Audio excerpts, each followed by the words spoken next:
सगळ्यात महत्वाचा आधी हिस्ट्री बद्दल जसं राज्यसेवेला घाबरून जाण्याचं कारण असते हिस्ट्रीला, तसं कंबाईनला नाहीये. हा एक दोघांमधला फरक आहे. आयोगाच्या जर पेपर पॅटर्नचा जर आपण विचार केला तर तर मी राज्यसेवेला नेहमी सांगतो की हिस्ट्रीला म्हणजे एक विचार करा, म्हणजे जास्त खूप पीएचडी करत बसू नका. पण कंबाईनला तसं नाही. कंबाईनला तुम्हाला हिस्ट्री बद्दल तुम्हाला रिस्क घ्यावंच लागेल. पहिली गोष्ट 15 क्वेश्चन येतात आपले साधारणतः हिस्ट्रीला. एक गोष्ट लक्षात ठेवा की आपल्याकडे काय होते की आपण एक मागच्या वर्षीचा कुठला तरी पेपर चेक करतोय आणि त्याच्यावरून डिसिजन घेतो की हिस्ट्रीचा पेपर दरवर्षी असा येतो. पहिल्यांदा डोक्यातून काढून घ्या, एक 2018 पासूनचा जरी आपण बघितले असं म्हणतात की 3 वर्षाचा बॅक बघाचा पेपर, तर पेपरचा पॅटर्न त्यांनी कसा ठेवलेला आहे.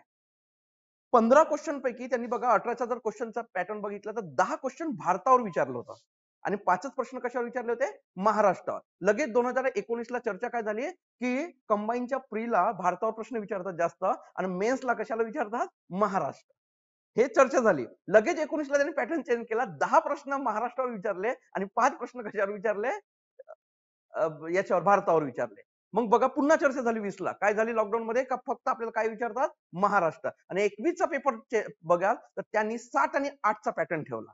म्हणजेच काय म्हणजे आधुनिक भारताचा इतिहासाचा 7 प्रश्न ठेवले किंवा 8 प्रश्न महाराष्ट्राला, म्हणजे बॅलन्स कसा ठेवला, समान ठेवला. म्हणजे पहिली गोष्ट तुम्ही इथून पेपरचा अभ्यास करताना पहिल्यांदा कंबाईन साठी सांगतोय खास, तुम्ही ना महाराष्ट्र जास्त विचारते डोक्यात घेऊ नका आणि भारत जास्त विचारते. पहिल्यांदा लक्षात घ्या 15 प्रश्न हे कॉमन तुम्हाला भारत आणि इंडिया म्हणजे भारत आणि महाराष्ट्रासाठी दोन्हीसाठी समान अभ्यास करायचा. एक तर महाराष्ट्र जास्त केलं तर फायदा हा होतोय की मेन्सला तुम्हाला 10 प्रश्न हे डायरेक्ट कशावर येतात, महाराष्ट्रावर येतात पूर्णच्या पूर्ण. हा एक बेनिफिट आपल्याला डायरेक्ट मिळतो. राहिला दुसरा प्रश्न कसा आहे, तर आपण जे कॉम्प्रिहेन्सिव्ह टेस्ट होणार आहेत आपल्या पुढच्या, तर त्यासाठी पॅटर्न पोलिटीला तर मी काही सांगणार नाही तुम्हाला पॅटर्न काय, तो पॅटर्न एकच राहणार आहे. पण हिस्ट्रीला एक मी पॅटर्न सांगतो आपला कसा असणार आहे पॅटर्न, की पुढची जे कॉम्प्रिहेन्शन होणार आहे ते 100% आपली पूर्णपणे 15 क्वेश्चन भारताच्या इतिहासावर राहतील, पूर्ण भारतावर. ज्याच्या नंतरचे जे 15 क्वेश्चन आहेत ते पूर्ण क्वेश्चन कशावर राहतील, तर महाराष्ट्रावर राहतील. नंतर आपण पॅटर्न काय ठेवणार आहोत, समसमान ठेवणार आहोत, म्हणजे सॉरी समसमान म्हणतोय, तिसरा पॅटर्न ठेवणार आहोत 15 प्रश्न भारत आधुनिक भारताचे 5 प्रश्न महाराष्ट्राचे. चौथी ठेवणार आहोत 10 प्रश्न भारताचे, 5 प्रश्न महाराष्ट्राचे. त्यानंतर टेस्ट ठेवणार आहोत 10 प्रश्न महाराष्ट्राचे, 5 प्रश्न भारताचे आणि शेवटी ठेवणार आहोत आपण 50-50. असा आपण पॅटर्न एक प्रकारचा, म्हणजे तुम्हाला सगळ्या याला अँगलला एक तुम्हाला हे केल्या जाईल. राहिला दुसरा प्रश्न हिस्ट्रीसाठी, जो काही पहिल्यांदा सांगतो आपल्याला कधी कधी एक कयास होऊन जातो की महाराष्ट्राचा अभ्यास आपल्या गाठाळ सरांची पुस्तक केलं किंवा दुसरी एक सरांची पुस्तक आहे कुठली आपली महाराष्ट्राच्या इतिहासासाठी गाठाळ सरांनी कुठले कटारे सरांचे दोन्ही बेस्ट आहेत पुस्तक. तुम्ही एक जे कोणती वापरत तीच कंटिन्यू ठेवा, एक तर गाठाळ सरांची ठेवा नाही तर कटारे सरांची. आता राहिला काय प्रश्न, आपला असा अंदाज बांधला जातो की कटारे सरांची किंवा गाठाळ सरांची पुस्तक केली म्हणजे 11वीची पुस्तक करायची गरज नाही. पहिल्यांदा या गैरसमजात राहू नका. 11वीच्या पुस्तकामध्ये जे काही काही बिट्स आहेत ते तुम्हाला या दोन्ही पुस्तकात दिसत नाही. म्हणजे सगळ्यात महत्वाची आणि आयोग जशा तशा स्टेटमेंट उचलते 11वीच्या बुक्स मध्ये. म्हणून 11वीची बुक्स हे तुमच्यासाठी बायबल आहे सध्या महाराष्ट्रासाठी, ती कंटिन्यू चालू ठेवा म्हणजे वाचण्यासाठी. आणि गाठाळ सर ते तुमचं असेल ती, आणि भारतासाठी एक कोणती पण ठेवा. दुसरी गोष्ट मी आवर्जून तुम्हाला सांगतोय, भारतासाठी कोळंबे सरांची एकदम सफिशियंट पुस्तक आहे. दुसरी गोष्ट महत्वाचं, एकनाथ पाटील सरांचा ठोकळा आहे, त्यातून काही काही बाकी करू नका. फक्त एक गोष्ट आवर्जून करा, ते म्हणजे कोणतं करा, इतिहास हा चॅप्टर. म्हणजे महाराष्ट्रात असो भारतात असो काही असो, तेवढा एकनाथ पाटील सरांच्या ठोकळ्यातून करा. म्हणजे इज द बेस्ट ठोकळा हिस्ट्रीसाठी तरी. म्हणजे त्यातला जो काही कॉम्प्रिहेन्सिव्ह ठोकळा आहे ना तो सगळ्या विषयाचा, त्यातला फक्त काय हिस्ट्री, मी बाकीच्या विषयाचं काही बोलत नाही, ते त्यांच्या ते सांगतील. पण मी सांगतो ठोकळा तुम्ही रिव्हिजन 2 तरी झाल्याच पाहिजे इतिहासावर, ते एक तुमच्यासाठी ठेवा. कारण तुमचा एक कंबाईन सगळा अभ्यास होऊन जाते हिस्ट्रीचा त्याच्यामध्ये. म्हणजे हे तुम्ही एवढं रेफरन्स ठेवा. बघा पोलिटीला वगैरे एवढे रेफरन्स घ्यायची गरज नसते, हिस्ट्रीला एवढं घ्यावंच लागते. आणि राज्यसेवेसारखा मी राज्यसेवेच्या टेस्टला द्यावे सांगतो की जास्त झाला नाही अभ्यास तर स्किप करायला पण शिका. कशाला, हिस्ट्रीला खूप घुसू नका. पण आपल्या कंबाईन साठी तसं होणार नाही. कंबाईनला तुम्ही त्याला ऑप्शन म्हणून विचार करू शकणार नाही. कशाचा, इतिहासाचा. तर इतिहास हा तुम्हाला ठेवावाच लागेल. आणि इथून आपलं काही 2 महिने 1 महिने 1.5 महिना जे काही आहे तर एक सफिशियंट वेळ आहे, होतो. खूप भारंभार करत बसू नका. आउटपुट जी भेटते सायन्सला भेटते, कंबाईनला रिझनिंगला भेटते, पॉलिटीला भेटते, याच्यामध्ये थोडा जास्त करंटला थोडा फोकस करा. हिस्ट्रीला म्हणजे कसं होतं, हिस्ट्रीचे बुक जास्त आपण खूप दीड महिना त्याच्यातच काढतो हिस्ट्रीमध्ये, आणि मग तो इतिहास तयार होते आपल्याला, आउटपुट काहीच भेटत नाही. हा एक खूप मोठा धोका आहे आपल्या इतिहासाच्या बाबतीत. तर हा टाळा. जास्तीत जास्त आपण 15 पैकी 15च्या भानगडीत कधी पडू नका. आयोग करण्याचा प्रयत्न करते, पण आयोग त्यातले 2 चुकवून टाकतोय. त्याच्यामुळे कसं ना वाद नेहमी हिस्ट्रीमध्येच होतो. तर त्याच्यामुळे आपलं एक नेहमी लक्षात सोपी पेपर आला 12-13 पर्यंत जाणार हे एव्हरेज पकडायचा आणि कठीणातला कठीण पेपर आला तर 9-10 पर्यंत गेले तरी तुमचा स्कोर येतो. म्हणजे इतिहासाच्या बाबतीत सांगतोय. खूप असं जास्त अपेक्षा ठेवायचा पैकीच्या पैकी मान मिळायचा इतिहास तसा विषयच नाहीये. तर अशा प्रकारचा आपला अभ्यास ठेवा. दुसरी झाली आपल्या इतिहासाच्या बाबतीत नंबर 1 काय? तर जेवढे काही आपल्या इतिहासाच्या बाबतीत आता बघा 50 वर्ष, 25 वर्ष, 60 वर्ष ज्याला हीरक महोत्सव वगैरे म्हणतो आपण 60 वर्षाला.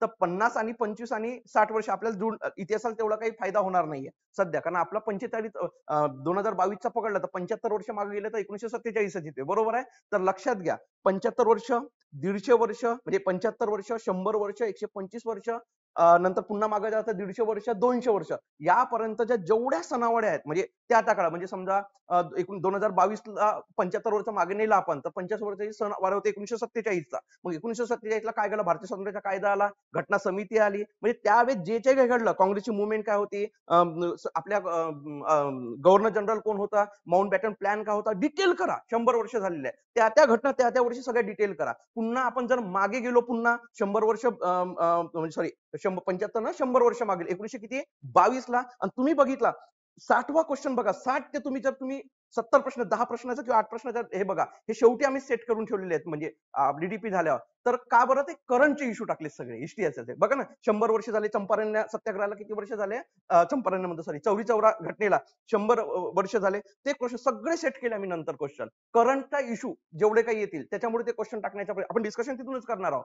तर सगळ्यात महत्वाची ती गोष्ट सगळ्यात मला लक्षात ठेवा 100 म्हणजे 1922 ला म्हणजे 21 पासून तर 22 पर्यंत जेवढ्या काही घटना असणार ना तेवढं डिटेल करून ठेवा. पुन्हा आपण जर 100 वर्षाच्या मागे नंतर 125 वर्ष मागे गेलं तर 1897 हा वर्ष येतो. 125 वर्षाला 1897 हा वर्ष येतो ना. तर या 1897 ला महत्वाची महाराष्ट्रात घडामोड घडली. आपले चाफेकर बंधूंचा बरोबर इश्यू झालाय. प्लेगची साथ आली होती. तो एक लक्षात म्हणजे 1897 ला काँग्रेसचं अधिवेशन अमरावतीला झालं होतं. काँग्रेसचं अधिवेशन असो, गव्हर्नर जनरल कोण आला होता त्यावेळेचा त्याच वर्षी 1897 हाच वर्ष जो व्हिक्टोरिया राणी आहे तिचा 60वा काय होता तिचा 60वा वर्धापन दिन होता तिचा सत्ता स्थापनेचा तिच्या तो एक महत्वाचा आहे 1897 त्याच्या चापेकर बंधूंचा इश्यू आहे. मग हा प्लेगची साथ आली मग प्लेगच्या साथमध्ये इंटरनॅशनल लेवलवर घ्या का हा पॅन्डेमिक होता कुठल्या अजून जगामध्ये होता का इंटरनेट रिलेशन लावा प्रश्न विचारू शकतात. झाला म्हणजे 125वा कंप्लीट झाला पुन्हा 150 वर्षासाठी मागे या 150 वर्ष 1872 ला येते लॉर्ड मेयो होता त्यावेळेस मग काय काय झाला आर्थिक सिद्धांत ज्याला म्हणतो जे काय म्हणतो आर्थिक विकेंद्रीकरण जनक म्हणतो आपण त्यानं विकेंद्रीकरण केलं होतं मागच्या टेस्टला बोललो होतो मी तर लक्षात घ्या हे काय काय केलं होतं 1872 ला 71 ला काय दरम्यान काय काय घडलं सगळं डिटेल करा. पुन्हा 150 सॉरी आपण म्हणतो 150 175 वर्ष 1847 ला झालं त्यावेळेस बरोबर आहे. मग 175 वर्ष जे 147 ला जे जे झालं ते 1847 चा पूर्ण घ्या.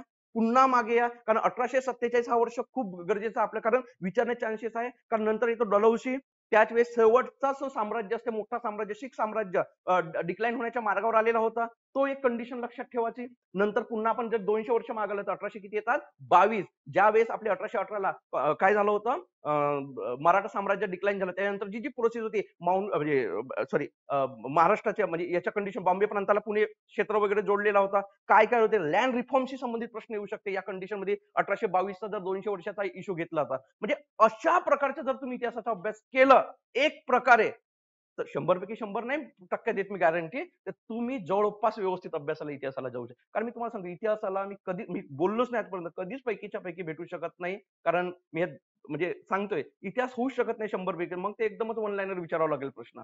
तर अशा प्रकारचा तुम्ही पॅटर्न तुमचा सेट करा अभ्यासाचा तर इतिहासाला बऱ्यापैकी तुमचा कॉन्फिडन्स येऊ शकते. खूप 2-2 महिने आता 2 महिने राहिले तर 2 महिने कंटिन्यू इतिहास घेऊ नका. जमेपर्यंत जेवढं जमेल कारण आउटपुट तुमचा बायोलॉजीत आहे बरोबर आहे आउटपुट तुमचा रिझनिंग मध्ये आहे पॉलिटी मध्ये आहे करंट मध्ये आहे याच्यावर मेन फोकस करा प्री पाळाची असेल कंबाईन आणि राज्यसेवेच्या प्री मध्ये तुमच्या प्री मध्ये खूप जमीन आसमानचा फरक आहे. किती वाटायचं राज्यसेवेची कठीण आहे पण कंबाईनची त्याच्यापेक्षा भयानक कठीण आहे 1 तासात सगळा कार्यक्रम करायचा असतो एवढा स्पीडनं माइंड पळवायचा असतो. त्याच्यामुळे असं कोण ती पद्धतीने ठीक आहे तुमची तुमच्या पद्धतीने ठीक आहे त्यामुळे तुलना होऊ शकत नाही. तर अशा प्रकारचा पॅटर्न थोडा लक्षात ठेवा आणि जेवढं जमेल तेवढे क्वेश्चनची प्रॅक्टिस करा. कंबाईनला त्याच्याशिवाय पर्याय नाही. उलट राज्यसेवेला एक वेळ डाटाचा अभ्यास करून क्वेश्चन कमी केले चालेल पण कंबाईनला जास्तीत जास्त क्वेश्चनचा अनालिसिस करा तेव्हाच माइंड पळेल. आपण 60व्या क्वेश्चन पासून थोडं सुरुवात करू करंट चॅट म्हणून. कारण आज तुम्हाला सांगतोय खरं, सगळे क्वेश्चन काही होणार नाहीये. इतिहासाचे होत नसतात सगळे प्रश्न आणि तुमच्या डोक्याच्या वर जाते. बाकी रेकॉर्डिंग देणार मी पुन्हा करून तुम्हाला. एक सोमवारच्या दिवशी सगळे रेकॉर्डिंग तयार होऊन जाणार राज्यसेवा फ्री झाल्या. तर आपण 60व्या क्वेश्चन पासून सुरुवात करू. 60 जे करंटचे इश्यू घेतले होते मी, ज्याला हे स्टार्टिंगला टाकायला पाहिजे होतं, डीटी पॉलिटिक्स शेवटी टाकले होते. ठीक आहे. 60वा क्वेश्चन बघा. आपण जे चौरी चौऱ्याची घटना होती, या घटनेबद्दल एक सिंपल सोपा प्रश्न विचारलेला होता. कोणत्या राज्यातील आणि कोणत्या जिल्ह्यातील ही घटना घडलेली आहे? एक साधारणतः माहित आहे. चौरी चौरा हे इन्सिडेंट जो घडलेला आहे, हा कोणाला रिलेव्हंट करते? असहकार चळवळीला. आयोग डायरेक्ट चौरी चौरा न टाकता डायरेक्ट मागे जाऊ शकते. कशावर घेऊ शकते? असहकार चळवळीला. असहकार चळवळीचं प्रोडक्शन काय आहे? स्वराज्य पक्ष. इनडायरेक्टली याच्या त्याला लिंक करायचं हिस्ट्रीला. लक्षात घ्या, प्रश्न कसाही तुमचा आउटपुट येऊ शकतो क्वेश्चनचा. म्हणजे असहकार चळवळून आउटपुट स्वराज्य पक्ष पण आहे. तुमचा जो काही असहकार चळवळीचा चौरी चौरात जो काही कंडिशन घडली होती, कारण गांधीजींनी अहिंसेच्या मार्गाने स्वराज्य प्राप्ती करून देण्याची गॅरंटी दिली होती. गॅरंटी दिली होती गांधीजींनी. तर लक्षात घ्या, हिंसक वळण लागलं होतं म्हणून गांधीजींनी हा चळवळ काय घेतली होती? मागे घेतली होती. ठीक आहे. इथं थोडी 4 फरवरी लिहिलंय. तसं पाहिलं तर खरी पहिली डेट तर ते 5 फरवरीच आहे बरोबर.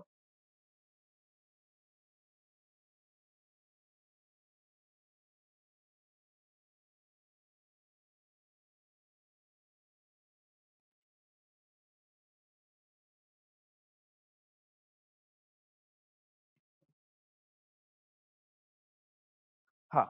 तर 5 फरवरी आहे. तरी आयोगाचं लक्षात घ्या, एखादी तारीख इकडे तिकडे करू शकते तुम्हाला कन्फ्युजन करण्यासाठी. हा. तर 22 ला झालेली होती. या दिवशी तुम्हाला माहिती आहे 22 पोलिसांचा काय झाला होता?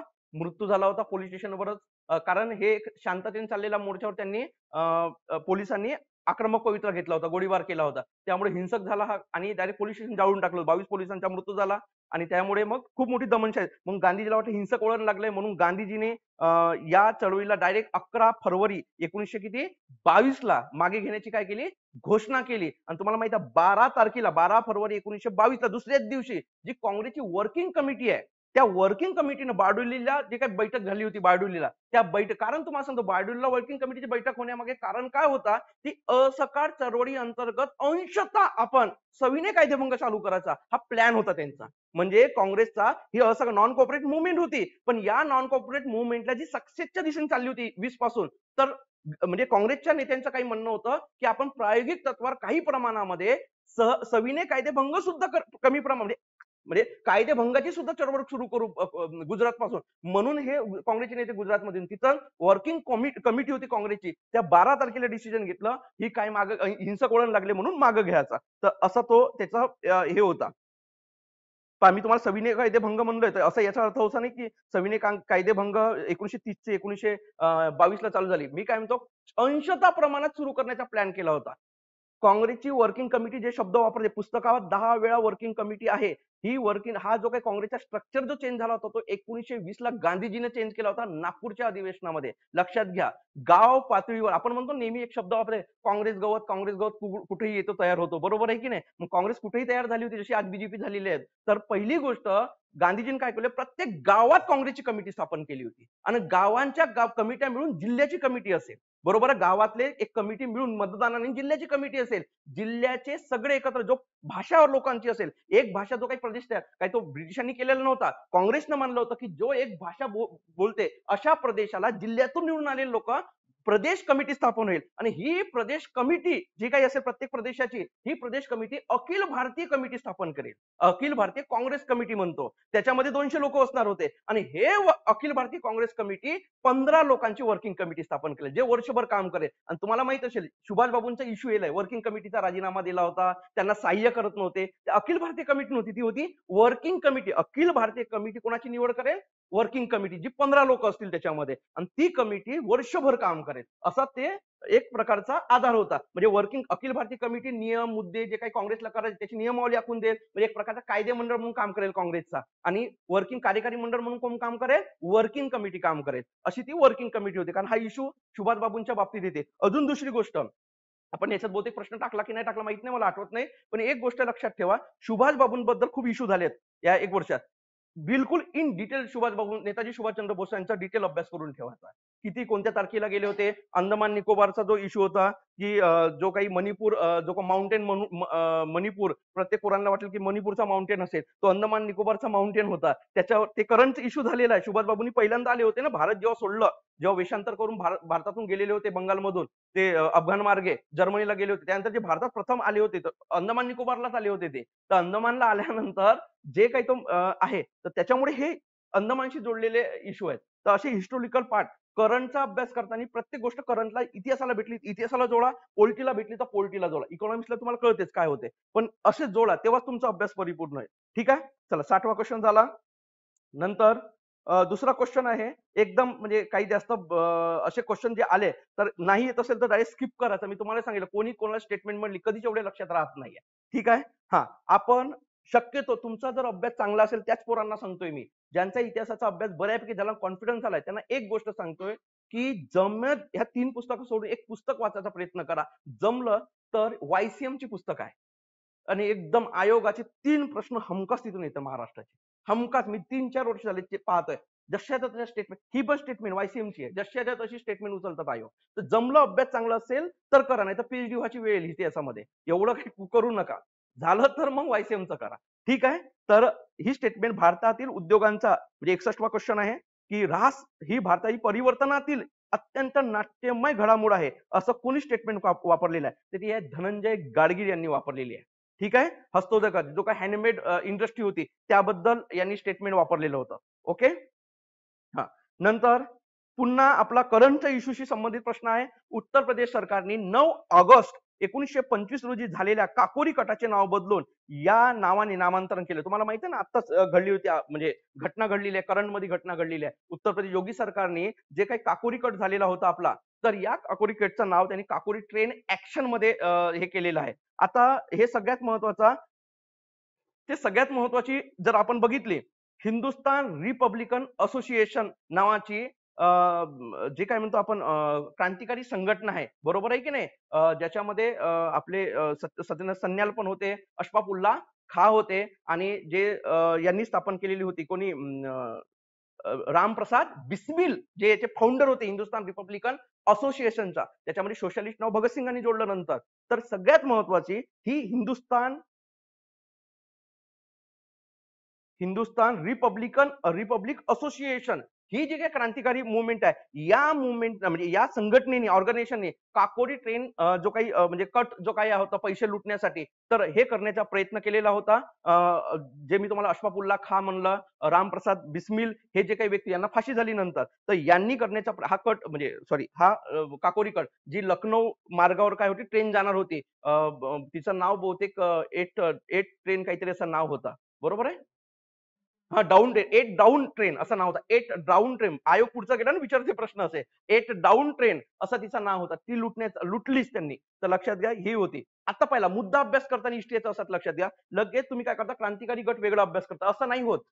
असहकार चळवळ जी शेवटच्या टप्प्यात माघार घेतली, यशस्वी होत असताना गांधीजींनी माघार घेतली. त्यातून असंतोषी झालेले राजकीय लोकांनी स्वराज्य पक्ष स्थापन केला आणि त्याच्यामध्ये जे नवीन जोमाचे तरुण होते ते भडकल्यानंतर क्रांतीचाच मार्ग अवलंबला, ते म्हणजे दुसरी क्रांतिकारी मुवमेंट चालू होते. बघा, पहिली बंगालच्या फाळणीच्या वेळची कंडिशन झाली. महाराष्ट्रात जी घटना घडली आहे, जे काय म्हणतो आपण वासुदेव बळवंत फडके वगैरे, हे महसुली याच्यामुळे जे त्रस्त झाली होती, ब्रिटिशांचे जे धोरण होते त्याच्यामुळे पहिला टप्पा आहे क्रांतिकारी मुवमेंटचा. दुसरा जर आपण बघितलं तर तो आहे बंगालच्या फाळणीच्या वेळेचा. आणि तिसरा टप्पा बघितला गांधी मुवमेंट नंतर जी काही मागं घेतली तिथून जी चालू होती ती क्रांतिकारी मुवमेंटची तिसरी, ज्याच्यामध्ये आपले भगतसिंग वगैरे सगळे येतात. हे तर ही कंडिशन लक्षात ठेवा. हा असहकार चळवळीचा पुढचा म्हणजे माघार घेतल्यामुळे ही संघटना हिंदुस्तान रिपब्लिकन असोसिएशन स्थापन केली होती. हिनं तर सगळे फेडरेशन सिस्टीमची फार रूपरेषा वगैरे आखली होती. ते म्हणजे कोणते आहे, काकोरी कट. हिचं नाव बदलून योगी सरकारने आता त्याला काकोरी कट म्हणलं जाणार नाही, त्याला काकोरी ट्रेन ऍक्शन हा शब्द वापरला जाणार होता. गोविंद वल्लभ पंत या काकोरी कटामध्ये जे क्रांतिकारक होते त्यांची वकिली केली होती, लक्षात ठेवा.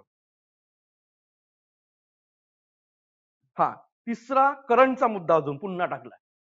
तुम्ही म्हणाल एकदम मणिपूर पर्यंत करंट कसा काय गेला, डेंजर गेलाय करंट. तर मणिपूरच्या ज्या काही होत्या राणी गॅडिनॅलियू अशा ज्या काही व्यक्ती आहेत, ह्या 13व्या वर्षी याच्यामध्ये आलेले होते. तर हा करंटचा इश्यू कशा आलाय, तर यांचा जो गाव आहे, या गावामध्ये मणिपूरमध्ये एक गाव आहे तोंगसिंग का काहीतरी नावाचा. ते मी किती वेळा वाचलं तरी लक्षात राहणार, तुम्हाला बी लक्षात ठेवा, पॅसिव्ह एकदा वाचा, पर्यायामध्ये कळून येते काय नाव आहे. तर या राणी हे जे काही राणी गॅडेलियू आहेत, तर यांच्या गावामध्ये म्युझियम तयार करण्यात आली आहे. राणी गॅडेलियू आदिवासी स्वातंत्र्य सैनिक असा नावाचा काय तयार केलेला आहे, एक म्युझियम तयार करण्यात आलं याच्या गावात. आणि ह्यांचा इनॉग्रेशन केला आहे, तो केला अमित शहा यांनी आताच मागच्या याच्यामध्ये. त्याच्यामुळे हा करंटचा इश्यू झालेला आहे. तर यांचं काय वर्क आहे, तर ह्या 13व्या वर्षी राणी ह्या 13व्या वर्षी स्वातंत्र्य युद्धात सामील झालेल्या होत्या गांधीजींच्या विचारांनी. आणि दुसरी गोष्ट 1932 ला यांना अटक झालेली होती. 1932 ला जेव्हा अटक झाली तर यांना जन्मठेपेची शिक्षा दिलेली होती. आणि 1900 हे जन्म शिलॉगच्या तुरुंगामध्येच होते. त्यावेळेस पंडित जवाहरलाल नेहरू यांना भेटीला गेलेल्या होत्या. कोणाला? या राणी गॅडेलियू यांना. आणि तेव्हा या गॅडेलियू यांना राणी ही पदवी कोणी दिली होती? पंडित जवाहरलाल नेहरू यांनी दिलेली होती. आणि तुम्हाला माहित असेल 1947 ला जेव्हा भारत स्वतंत्र झाला तेव्हा यांना काय करण्यात आलं होतं? सुटका करण्यात आली होती. यांना पद्मभूषण मिळालेलं आहे 1882 ला. ते हे व्यक्ती म्हणजे गॅडेलियू. कारण करंटचा इश्यू आहे, लक्षात ठेवा. डायरेक्ट इनडायरेक्ट क्वेश्चन येऊ शकते. त्यापैकी पदवी महात्मा गांधींनी दिलेली नाही, ते कोणी दिलेली आहे? पंडित नेहरू यांनी दिली. बघा हिस्ट्रीला असं मी हे प्रश्न टाकण्याचं कारण काय, तर तुमचा अभ्यासाची सवय लागाव, करंटला कशी हिस्ट्री जोडायची प्रत्येक वेळी, म्हणजे हे तुमची तयारीच ठेवा आता याच्यानंतर. हा, तर पहिली स्टेटमेंट याच्यामध्ये काय आहे, बरोबर आहे, ते आध्यात्मिक नागा जमातीच्या होत्या, ते बरोबर आहे. दुसरी पंडित नेहरू दिल्यामुळे चुकीची ठरते, त्यामुळे केवळ अचूक कोण आहे? हा, नंतर क्वेश्चन आहे 65वा. नदीवरील सर्वात मोठी नौदल लढाई म्हणून ओळखल्या जाणाऱ्या सराई घाटच्या लढाईचे नेतृत्व कोणी केलेलं होतं? तर लचित बोरफुकन. राज्यसभेला पण आपण प्रश्न टाकलेला होता हा. तर लचित बोरफुकनचा करंटचा इश्यू याच्यासाठी आहे की आत्मनिर्भर भारत जो आहे आपली चालू आहे ना मोदींची आवडती, तर लक्षात घ्या, या आत्मनिर्भर सैनिकांच्या बाबतीत याच्यामध्ये लचित बोरफुकनच्या त्याच्यावरून म्हणजे त्यांना आपण हे मानलेलं आहे, आत्मनिर्भर भारताच्या सैनिकांच्या बाबतीत तर लचित बोरफुकन यांना मानलेलं आहे. त्याच्यामुळे हा करंटचा इश्यू होते. सराईची लढाई ही कुठं कोणासोबत झाली होती? तर मुघलांसोबत झाली होती. तर 1672च्या दरम्यान झालेली होती. तुम्हाला माहित असेल एक राजे जयसिंग होते, कोणाचे? औरंगजेबाच्या याच्यामध्ये, आणि आपल्या मराठा साम्राज्यावर अटॅक केलं होतं शिवाजी महाराजांच्या साम्राज्यावर. तर ते त्यांचा मुलगा होता, काय नाव? रामसिंग. तर या रामसिंग सोबत, म्हणजे रामसिंग हा कोणाचे नेतृत्व करत होता? मुघलांचं. तर हा आसामचा जो क्षेत्र होता, जो काय म्हणते आपले हे साम्राज्य कोणतं होतं? ओहम साम्राज्य. तर ओहम साम्राज्याचा हा आसाम क्षेत्र होता. तर या ओहम साम्राज्य हा मुघलांचा नव्हता. बंगालचा, पूर्ण बंगालचा आजचा बांगलादेश, ढाका सगळं मुघलांच्या इथे होता. आणि त्यावेळी ज्याचे बोटं कापले होते तो कोण आहे? शाहिस्ते खान, याचा मामा औरंगजेबाचा, तो तिथंच होता. तर याच्यावर चाल करून जाण्यासाठी, कुठं? या ओहम साम्राज्यावर चाल करून देण्यासाठी तेव्हा औरंगजेबानं नेतृत्व म्हणून कोणाला? रामसिंगाला पाठवलं होतं. आणि रामसिंगासोबत मुघल साम्राज्याच्या रामसिंग नेतृत्व आणि ओहम साम्राज्याचा तो सेनापती होता कोण? लचित बोरफुल याने लढाई दिली होती. ब्रह्मपुत्रेच्या नदीवर झालेली होती लढाई, आणि सर्वाधिक काळ आतापर्यंतच्या नदीवर चाललेली लढाई होती ती कोणासोबत? लचित बोरफुकन त्याचे नेतृत्व होते. नंतर त्यांचा मृत्यू पण झाला होता. तर लक्षात घ्या, हेच आहे. दुसरी गोष्ट, आपला एनडीए नॅशनल डिफेन्स माहिती आहे ना तुम्हाला? तर याच्यामध्ये जो 1999 पासून लचित बोरफुकन नावाने सुवर्ण पदक सुद्धा दिल्या जाते. हे 1999 पासूनच दिल्या जाते आपल्या एनडीए मध्ये. तर ते आहेत लचित बोरफुकन. लक्षात ठेवा, करंटचा इश्यू आला म्हणून आपण प्रश्न टाकलेला होता त्याला रिलेव्हंट जोडण्यासाठी. दुसरा पुन्हा करंटचा इश्यू आला, पाल दधवा हत्याकांड. 100 वर्ष पूर्ण होत असताना, म्हणजे 100% हा केव्हा झालाय? 1922 ला झालेला आहे. मार्च 1922 ला हत्याकांड झालेला होता. खालीलपैकी कोणत्या राज्य सरकारने या हत्याकांडाला जालियनवाला बागेपेक्षा मोठे हत्याकांड म्हणून, म्हणजे जालियनवाला बाग मध्ये हत्याकांड जो झालेला होता रोलेट कायद्याच्या विरोधात, त्याच्यापेक्षा मोठा हत्याकांड आहे असं कोणत्या राज्याने केलं होतं? तर कोणता आहे तो? गुजरात राज्य आहे. आणि सांगायचं म्हणजे याच्यामध्ये 1000 आदिवासींचा मृत्यू झालेला होता. आणि हे सुद्धा कशासाठी हा आंदोलन होता? एका व्यापाऱ्याने सुरू केला होता. त्या व्यापाऱ्याचं एक्झॅक्टली नाव मला इथे, हा, मोतीलाल तेजावत नावाचे व्यक्ती होते. लक्षात ठेवा, करंटला येईलच तुम्हाला. मोतीलाल तेजावत. मोतीलाल तेजावत एक व्यापारी होते, यांनी नेतृत्व केलं होतं. आणि हे मोतीलाल तेजावत जे होते आपले, तर यांनी जेव्हा ते भिल्ल समाज आहे तिथं, या गुजरातचा तो एरिया होता, साबरकांठा या जिल्ह्यात. तिथं हा 2 गाव आहेत, हा, पाल वेगळा गाव आहे, ददवा वेगळा गाव आहे. तर या 2 गावामध्ये जो हत्याकांड झाला 1000 पेक्षा जास्त आदिवासी भिल्ल मारण्यात आलेले होते आणि त्याचे नेतृत्व केले होते मोतीलाल तेजावत यांनी केलं होतं. असं म्हणलं जातं की जालियनवाला बाग हत्याकांडपेक्षा मोठा आणि हा आंदोलन कशासाठी होता? आदिवासींवर मोठ्या प्रमाणात जे हे लावले होते टॅक्सेशन, तर त्याच्या विरोधात होता, हे नॉर्मल होता हा. तर ठीक आहे. तर हा होता गुजरात राज्यात, आजच्या गुजरात राज्यामध्ये होता, साबरकांठा जिल्ह्यात. हा, नंतर क्वेश्चन नंबर 47. भारताच्या प्रचंड विविधतेमुळे यांनी संयुक्त राष्ट्रभक्ती ही संकल्पना मांडलेली होती. तर ते होते आपले कोण? बिपिन चंद्र पाल. भारतीय क्रांतिकारी विचाराचे जनक म्हणले जाते. क्रांतिकारक नाही, भारतीय क्रांतिकारी विचाराचे जनक ज्यांना म्हणले जाते ते आहेत बिपिन चंद्र पाल. आणि हेच बिपिन चंद्र पाल यांनी का बरं मांडली? तर लोकमान्य टिळक, आपण नेहमी म्हणतो जहालवादी, लाल बाल पाल, तर ते जे आपले लोकमान्य टिळक होते, लोकमान्य टिळकांनी कन्सेप्ट मांडली हिंदू राष्ट्रवाद. तर या हिंदू राष्ट्रवाद भारताच्या विविधतेला हे काय होऊ शकत नाही, मानवू शकत नाही, म्हणून जी कन्सेप्ट मांडली होती ते कोणी मांडली होती? बिपिन चंद्र पाल यांनी मांडलेली होती. की संयुक्त राष्ट्रवाद, जे भारतामध्ये विविधता आहे त्याच्यामुळे संयुक्त राष्ट्रवाद ही मांडलेली होती. आणि दुसरी गोष्ट, जे भारतासाठी फेडरेशन भारत तयार होऊ शकतो, ही सुद्धा संकल्पना 1923च्या दरम्यान बिपिन चंद्रपाल यांनीच मांडलेली होती. लक्षात घ्या. म्हणजे भारताचे जे छोटे छोटे राज्य आहेत यांच्या मिळून एक काय होऊ शकते, तर भारत तयार होऊ शकते. आणि दुसरी एक कन्सेप्ट यांनी 11च्या दरम्यान अजून एक मांडली होती की स्वराज्याची मागणी मागं पडली यांची, म्हणजे हे स्वराज्यासाठी लढणारे व्यक्ती होते आणि यांनी स्वराज्य न्यू इंडिया नावाचं वृत्तपत्र आहे यांचा, बरोबर आहे, गांधीजींचा पण आहे यांचा पण आहे. बिपिन चंद्रांनी एक न्यू इंडिया वृत्तपत्र काढलं होतं. त्या वृत्तपत्रात त्यांनी स्वराज्याची कल्पना मांडली होती 1901 ला. लक्षात ठेवा. तर त्या स्वराज्याच्या कल्पना मांडली. मग हा स्वराज्याची जे काही त्यांनी चालू केलं होतं ना जहाल विचार, नंतर यांनी ही स्वराज्याची कल्पना मागं पडून यांनी फेडरेशन सिस्टीम मांडली होती पुन्हा. तर यांचं म्हणणं होतं की आजचा म्हणजे ब्रिटन जो काही साम्राज्य, तो भारत आणि भारतासारखे अजून वसाहती जेवढ्या असतील त्या सगळ्यांचा मिळून एक देश तयार करायचा. ही कन्सेप्ट भारतात त्यावेळेस पहिल्यांदा मांडली होती. ती कोणी? बिपिन चंद्र पाल. आयोग असे क्वेश्चन फटकन फेकून देते इतिहासाला. आणि इतिहासाला एवढं प्रश्न, म्हणजे तुम्हाला रिअल सांगू का, प्रश्न सगळ्या आज बी पोलिटीला मर्यादा आहे प्रश्न विचारायला, सायन्सला मर्यादा आहे, हिस्ट्रीला प्रश्न मर्यादाच नाहीये. खरंच सांगतो, तुम्हालाही म्हणलं 4-5 पुस्तकं एक्स्ट्रा अजून दिलं तर तुम्ही डेंजर क्वेश्चन काढू शकता. एवढं हिस्ट्रीला प्रश्न काढायचा हे आहे. त्यामुळे आयोग कुठूनही काही रेफरन्स घेऊ शकते. हा, नंतर क्वेश्चन आहे आपला 68, एकदम सोपी आहे. टायगर किंवा म्हैसूरचा वाघ किंवा युद्धात वापरले जाणारे रॉकेटचे जनक अशी ओळख खालील प्रकारे कोणाची केली जाते? ते कोण आहे? टिपू सुलतान. हैदर अलीचाच काय होतं? मुलगा होता. तुम्हाला माहित असेल, जो ब्रिटिश इस्टॅब्लिशमेंट हा जो चॅप्टर आहे त्याच्यामध्ये म्हैसूर, तुम्हाला माहिती ब्रिटिश हे दोनच साम्राज्याला सर्वाधिक घाबरत होते, एक मराठा साम्राज्य आणि एक कोण होता? टिपूचा म्हैसूर साम्राज्य. हे भयानक. आणि म्हैसूर साम्राज्य 1799 ला डिक्लाइन झालं. 4 म्हैसूर सोबत युद्ध झालेले आहे आणि 4थ्या म्हैसूरच्या युद्धामध्ये टिपूला मारून ब्रिटिशांनी म्हैसूर साम्राज्य आपल्या याच्यात आणलं. नंतर ते जुन्या याला देऊन टाकलं होतं. तर ही जी काही आहे, तर रॉकेटचे जनक आहे. यांनी तुम्हाला माहिती आहे फ्रेंचांशी हातमिळवणी करून, ब्रिटिशांच्या विरोधात फ्रेंचांशी हातमिळवणी करून पुष्कळशा ज्या टेक्नॉलॉजीचा एक्सेप्शन जो केला भारतात पहिल्यांदा त्या काळात, ते होते टिपू सुलतान. ठीक आहे. का हा प्रश्न तुम्ही मला करंटचा कसा काय टाकला? तर टिपू सुलतान बद्दल मागच्या महाविकास आघाडीच्या काळात एक इश्यू झालेला होता. मुंबईला कशाला तरी नाव देणार होता, त्याच्यातून इश्यू झाला होता. त्यामुळे आपण इनडायरेक्टली हा प्रश्न घेतलेला आहे. त्याचा कार्य टिपू सुलतानचा खरंच म्हणजे वाकण्याजोगा आहे. आपण म्हणजे आता कसं धर्मावर जातो डायरेक्ट, त्याच्यामुळे हा इश्यू होते सगळं. नाहीतर म्हणजे सगळ्याचं कॉन्ट्रिब्युशन आहे आपल्या देशाच्या ह्या सगळ्या याच्यामध्ये. नंतर 69वा क्वेश्चन, 22 जून 1800 किती 97 ला दामोदर बाळकृष्ण चापेकर या बंधूंनी वॉल्ट चार्ल्स रँड व त्याचा सहाय्यक आय.एस. याची काय केली? हत्या केली. ते कोणत्या रोडवर केली होती? म्हणजे कुठं केली होती? गणेश खिंड युनिव्हर्सिटीच्या समोर आला सेंट्रल मॉल आहे, तिथं अजूनही यांचा पुतळा आहे. ते म्हणजे त्याला गणेश खिंड रोड म्हणले जाते, पुण्याचा जो काही आहे. तर तिथं झालेली होती. तुम्हाला सांगायचं म्हणजे की हे चाफेकर बंधूंचा जो काही इश्यू झालेला होता, हा हिरक महोत्सव आपण म्हणलं ना, की बरोबर आपण 125 वर्षाच्या आधीचा जर इश्यू केला, त्याच्यावरून हा क्वेश्चन घेतलेला आहे आपण. आतापर्यंत खूप झाले होते, म्हणून हा कुठल्या एरियात झाला म्हणून विचारला आपण प्रश्न. तर चाफेकर बंधूंचा जो काही हत्याकांड झाला त्याच्यात किती जणांना फाशी झाली? तर 5 जणांना झाली. लक्षात ठेवा. स्वतः एक दामोदर होते, बाळकृष्ण होते, यांचे भाऊ एक होते वासुदेव, हे झाले तिघं.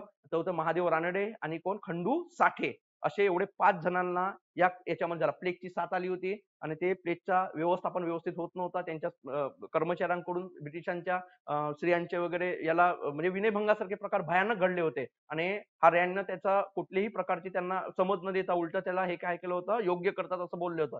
त्यामुळे हे जे काही तरुण होते चापेकर बंधू हे राग आले आणि त्याच्यातूनच या रँडची हत्या केली. तो आजचा जो आपला हे आहे काय म्हणते त्याला, राजभवन म्हणजे युनिव्हर्सिटीच्या पुढे गेल्या औंधच्या रोडला तर राजभवन आहे तिथं. म्हणजे तिथं आपला गव्हर्नर जनरल आराम म्हणजे त्याचं निवासस्थान होता. तिथं आपला व्हिक्टोरिया राणीचा 60वा म्हणजे हीरक महोत्सव म्हणतो आपण त्याला. तर 60वा वर्धापन दिन होता. त्याच्या तो साजरा करून ते वापस येत होते इकडे. येत असताना चापेकर बंधूंनी त्यांना इथं ठोकलं. कुठं? गरिष्किंड म्हणजे आजच्या सेंट्रल मॉलच्या पुढच्या रस्त्यावर.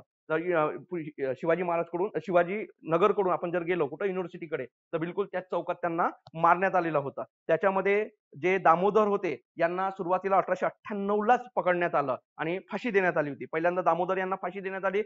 बाळकृष्ण काही सापडले नाही. त्यानंतर बाळकृष्ण सापडले. 1800 किती? जानेवारी सॉरी जानेवारी 1899 ला सापडले आणि सापडल्यानंतर आता काय झाली, बाळकृष्ण यांची माहिती कोणी दिली होती? द्रविड 2 भाऊ होते. या भावांनी द्रविड बंधूंनी दिले. द्रविड बंधू यांनी दिल्यामुळे यांचेच बाळकृष्णांचे चुलत भाऊ वासुदेव चाफेकर, महादेव रानडे यांचे मित्र आणि खंडू साठे अशा 3 मित्रांनी त्या 2 भावाची हत्या केली. त्यामुळे पोलिसांना पोलिसांचा तो जो काही त्यांना देणारा माहिती होता त्याची हत्या केली म्हणून त्या तिघांनाही अटक केली आणि हे बाळकृष्ण चाफेकर, वासुदेव चाफेकर, खंडू साठे आणि महादेव रानडे या चौघांना मिळून काय करण्यात आली? मे 1800 किती? 99ला फाशी देण्यात आली. ठीक आहे. तर हे 5 जणांना प्लेगच्या याच्यामध्ये फाशी दिलेली व्यक्ती होत्या. लाला लजपतराय यांनी बाळकृष्ण चापेकर बंधूंना भारतीय क्रांतिकारी संघटनेचे काय म्हणते ते उद्गाते असं म्हणले जाते. म्हणजे रिव्हॉल्युशनरीचे त्यांचे हे करणारे. ठीक आहे. हा नंतर शेवटचा आपला माउंट बॅटन प्लॅन 75 वर्ष पूर्ण होत आहेत 1947ला. म्हणून हा एक इनडायरेक्टली प्रश्न चांगला होता की योजनेदरम्यान स्थापन करण्यात आलेल्या पंजाब सीमा आयोगात काँग्रेसचे प्रतिनिधी म्हणून खालीलपैकी कोणाचा समावेश होतो? बघा हिस्ट्रीचा हा 75 वर्षाचा कार्यकाळ आहे. 75 वर्षामध्ये बघा आपल्या भारताला स्वतंत्रता मिळाला. सगळ्यात महत्वाची स्वातंत्र्य मिळवण्यासाठी जो सगळ्यात महत्वाचा कायदा होता भारतीय स्वातंत्र्य कायदा. भारतीय स्वातंत्र्य कायद्याचा जो प्लॅटफॉर्म म्हणजे जो त्याच्या फ्रेम तयार केली ते कोणी केली? माउंटने केली. माउंट बॅटनने केली म्हणून त्याला Mountbatten plan. Mountbatten plan चांगला माहित पाहिजे. भारतीय स्वातंत्र्याचा कायदा माहित चांगला पाहिजे. माउंट बॅटन भारतात आला त्याच्यापूर्वी वेवेल होता. भारतामध्ये भारतीय स्वातंत्र्याच्या दिशेने कशी चालली ऍटलीची घोषणा का होती फरवरी 1946 ची का आम्ही 48च्या जून 1948च्या आधीच भारताला काय देणार आहोत? स्वातंत्र्य. आणि जोपर्यंत भारताला स्वातंत्र्य पुरी भारताकडे जे सत्ता हस्तांतरण करणार आहे तर भारतीय लोकांनी निवडून दिलेल्या सत्तेकडे देणार आहोत. त्याच्यामुळे भारतीय सत्ता कशी असेल हे कोण ठरवेल? घटना ठरवेल. घटना आहे का? नाही. म्हणून पहिले काय बनवा? घटना बनवा. मग घटना कोण बनवेल? घटना समिती. ती घटना समिती बनवण्यासाठी कॅबिनेट मिशन आले. मग मिशन नुसार तुम्हाला माहिती आहे आपले कौन्सिल असेंब्लीचे काम सुरू झाले. एकूण किती अधिवेशन झाले आहेत? 12. त्यापैकी 1947ला दुसऱ्या अधिवेशनापासून तर 11व्या 12व्या अधिवेशनापर्यंत सगळे अधिवेशन झालेले आहे. हे थोडे इन डिटेल लक्षात ठेवा. प्रश्न विचारण्याचे चान्सेस असतात. आता बघा माउंट बॅटन प्लॅन नुसार जे भारताची फाळणी होणार आहे 2 नॉमिनियन्स तयार होणार आहे. एक पाकिस्तान आणि एक काय? भारत. आणि तिसरी कंडिशन होणार आहे आपली काय? तर संस्थानिकांना स्वतंत्र राहण्याची काय होती? मुभा. एक तर पर्याय 3 होते त्यांच्याजवळ, भारत नाही तर पाकिस्तान. या 2 नॉमिनेट पैकी कोणती नॉमिनेट चॉईस करायची? नाही तर कुठं राहायचं? स्वतंत्र राहायचं. यामुळेच माउंट बॅटनला म्हणले जाते की या माउंट बॅटन प्लॅनलाच म्हणले जाते बाल्कनायझेशन करून गेला भारताचे. बाल्कनायझेशन म्हणजे काय? आजचा बघा नेपाळ हा बाल्कनायझेशन आहे. भूटान हा काय? बाल्कनायझेशन. की ज्याच्या चारही दिशेने जे आंतरराष्ट्रीय सीमा आहेत हे दुसऱ्या देशाला काय असतात? लँड पूर्ण लॉक असते. ते जे काही कंट्री असते लँड लॉक कंट्रीला म्हणतात बाल्टिक. म्हणजे पूर्ण एरिया काय झाले? पॅक झाले. तर ते होते. त्यानुसार जे सीमा आखण्यात आले होते बंगाल आणि पंजाबची जी सीमा आखली ते रेड क्लिपनं आखली. बरोबर आहे. आणि हे रेड क्लिप आणि काही नाही तुम्हाला सांगते एका रात्री त्यांनी सीमा आखल्या.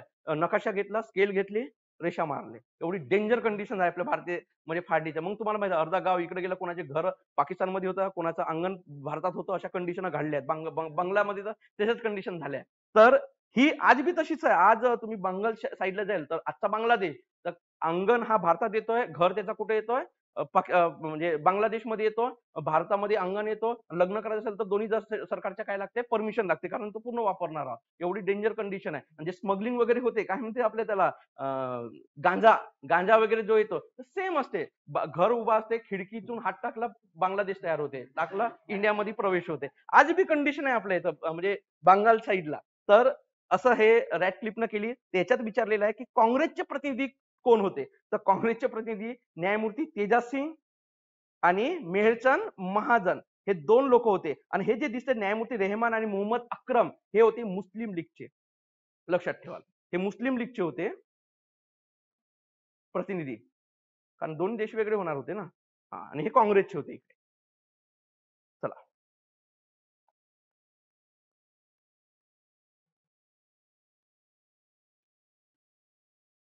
हां, क्वेश्चन स्टार्टिंगला स्टार्ट करू आपण. पहिल्या क्वेश्चनला. हां.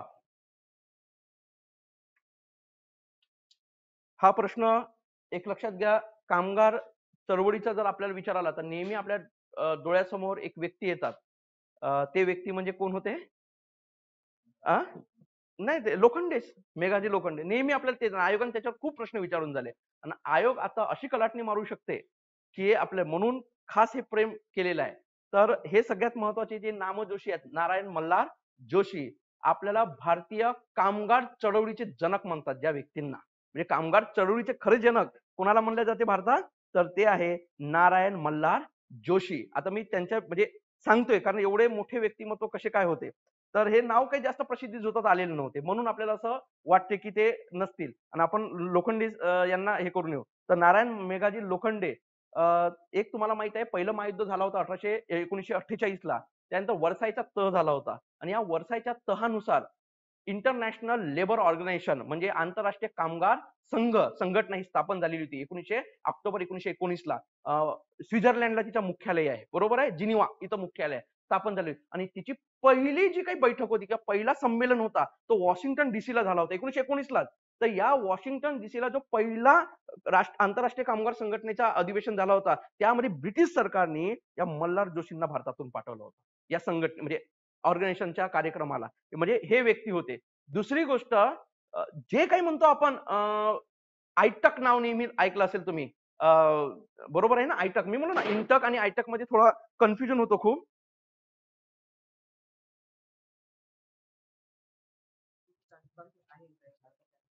हा. तर सगळ्यात महत्वाची कंडिशन याच्यामध्ये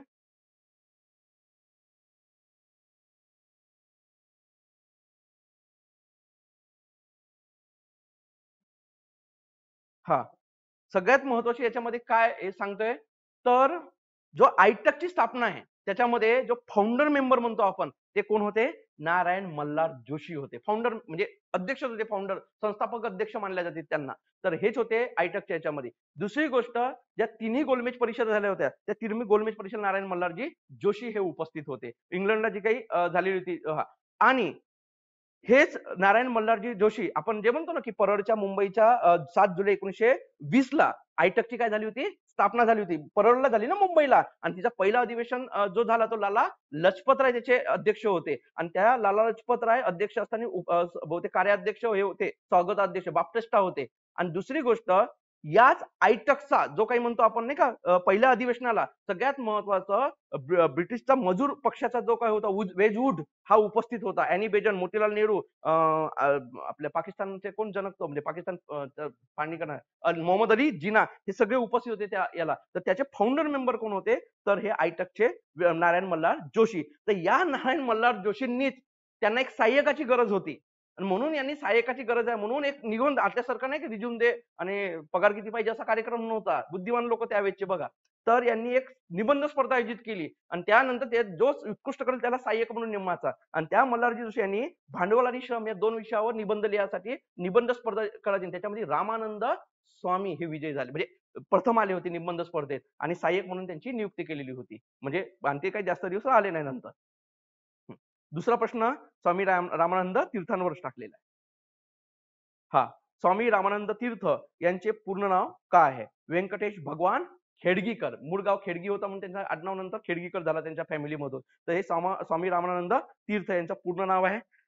स्वामी रामानंद तीर्थ हेच म्हणजे आपले नारायण मल्हार जोशी यांचे काय होते? सहाय्यक होते. पहिल्या ज्या स्टार्टिंगच्या काळात होते ते होते. दुसरी गोष्ट स्वामी रामानंद तीर्थ हे पहिल्यांदा लोकमान्य टिळकांचा जो कार्यक्रम झाला होता 1919 ला सोलापूरला, त्यांच्या भाषणाला ते विजापूरहून आलेले होते, पायी आले होते आणि ते शाळेला सुट्टी मारून आलेले होते आणि त्या एवढे प्रभावित झाले की देश सेवेसाठीच आता हे द्यायचं म्हणून ते देश सेवेच्या याच्यात आले. कोण? स्वामी रामानंद तीर्थ. नंतर त्यांचं तुम्ही बघितलं एरा 1920 नंतरचा सगळा एरा हा शिक्षण क्षेत्रामध्ये आहे 34 पर्यंत आणि 34 नंतर ते आले राजकीय क्षेत्रामध्ये आणि गांधीजींचा विचार सुद्धा त्यांचा खूप मोठ्या प्रमाणात पडलेला होता. नंतर तुम्हाला माहिती आहे जे काही हैदराबाद मुक्ती संग्राम असो काही असो सगळ्यात महत्वाचे नाव म्हणजे स्वामी रामानंद तीर्थ आहे.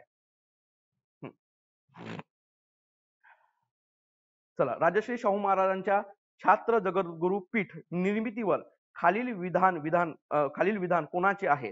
ब्राह्मण जगद्गुरूचे दास्य नको म्हणून छात्र जगद्गुरूचे पीठ निर्माण करणे म्हणजे जुन्या गुलामगिरीच्या त्रासातून मुक्त होण्यासाठी नव्या गुलामगिरीचे जोखड पत्करणे अशा प्रकारची स्टेटमेंट कोणी म्हणलेली आहे? आता पहिल्यांदा जगत छात्रगुरु जे काही छात्रगुरु छात्र जगद्गुरूचे पीठ तयार झाले होते ते कोणी केलेलं होतं? तर शाहू महाराजांनी. इशू त्यांच्या 1899 पासून सुरू झालेला होता. त्यांच्या पूजेच्या संदर्भात झालेला होता. वेदोक्त आणि पुराणोक्त या मंत्रोच्चारावरून झालेला होता. पहिली गोष्ट तुम्हाला माहित असेल की आपले जे आद्य शंकराचार्य आहे यांनी 4 पीठ स्थापन केलेले होते. बरोबर आहे? तर एक जो होता आपण कोणत्या पीठाच्या अंतर्गत येत होतो? मला ते लक्षात नाही. 4 पीठ होते. शृंगेरी पीठ येत होतं त्या अंतर्गत. 4 पीठाचे एक कोणतरी पीठ आहे. तर शृंगेरी पीठांतर्गत आपला शृंगेरी नाही, तो दुसरा पीठ होता. त्या पीठाच्या अंतर्गत आपला एरिया येत होता. त्यावेळेस जे काही मंत्रोच्चार झाला की त्यांना कोणता मंत्रोच्चारण त्यांचं म्हणजे त्यांच्या सोबत हे केलं नाही तर पुराणोक्त मंत्रोच्चारण कारण हे ब्राह्मण नाही आहेत म्हणून असं हे करण्यात आलं आणि वेदोक्त मंत्राला नकार देण्यात आला आणि त्याच्यातून हा इश्यू जेव्हा घडलं तेव्हाच ही तयार झाली जगद्गुरु पीठ ही कन्सेप्ट. तुम्हाला माहिती आहे नंतर ब्राह्मणेतर चळवळ खूप काय झाली होती? ऍक्टिव्ह झाली होती. पहिली गोष्ट आपल्याला जो प्रश्न विचारण्याचा एरा आहे महाराष्ट्र संदर्भात तर बघा ब्राह्मणोत्तर चळवळ हे पूर्ण केशवराव जेदे वगैरे तुम्हाला माहित असेल सगळे हे डिटेल करून जा.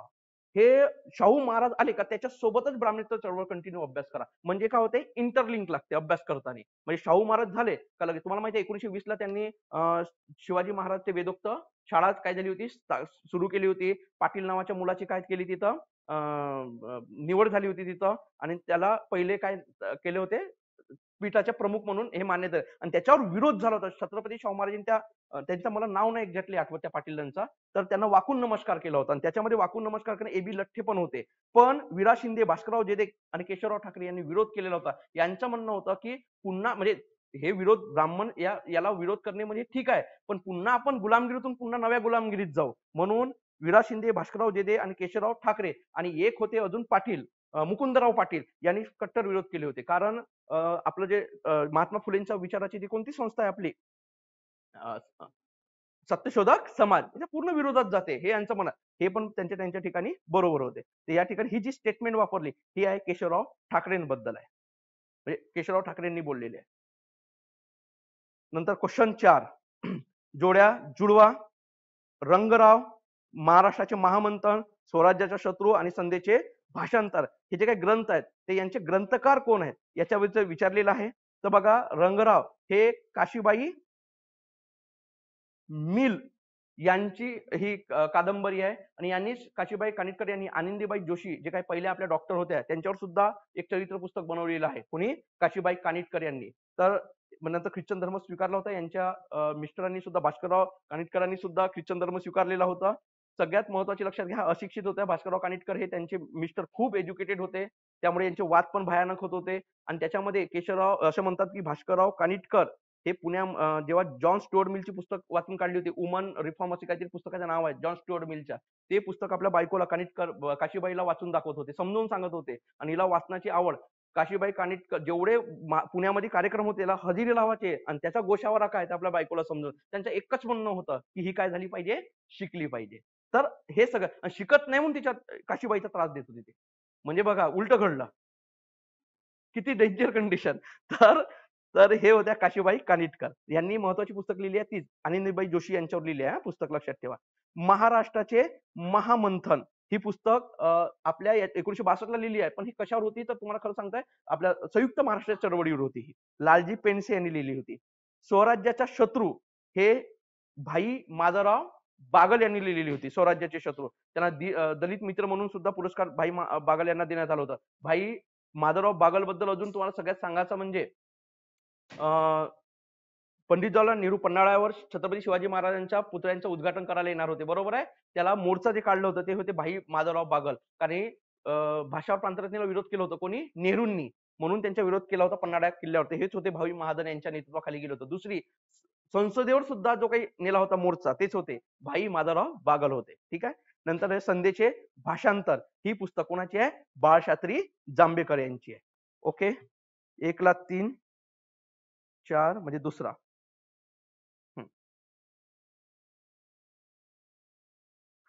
क्वेश्चन नंबर 5 खाली विधाने विचारात घ्या. महात्मा गांधी कामगार चळवळीत राजकारण आणू नये या मताचे होते, बरोबर आहे त्यांचं. कारण तुम्ही जर तो एरा बघितलं तर पुष्कळसे कम्युनिस्ट लोक, कारण कम्युनिस्टवर ब्रिटिशांनी कारवाई करण्यास सुरू केलं होतं सोव्हिएत रशियाच्या इन्सिडेंटमुळे, तर हे काँग्रेसमध्ये सहभागी झाले होते आणि मोठ्या प्रमाणात कामगार चळवळ.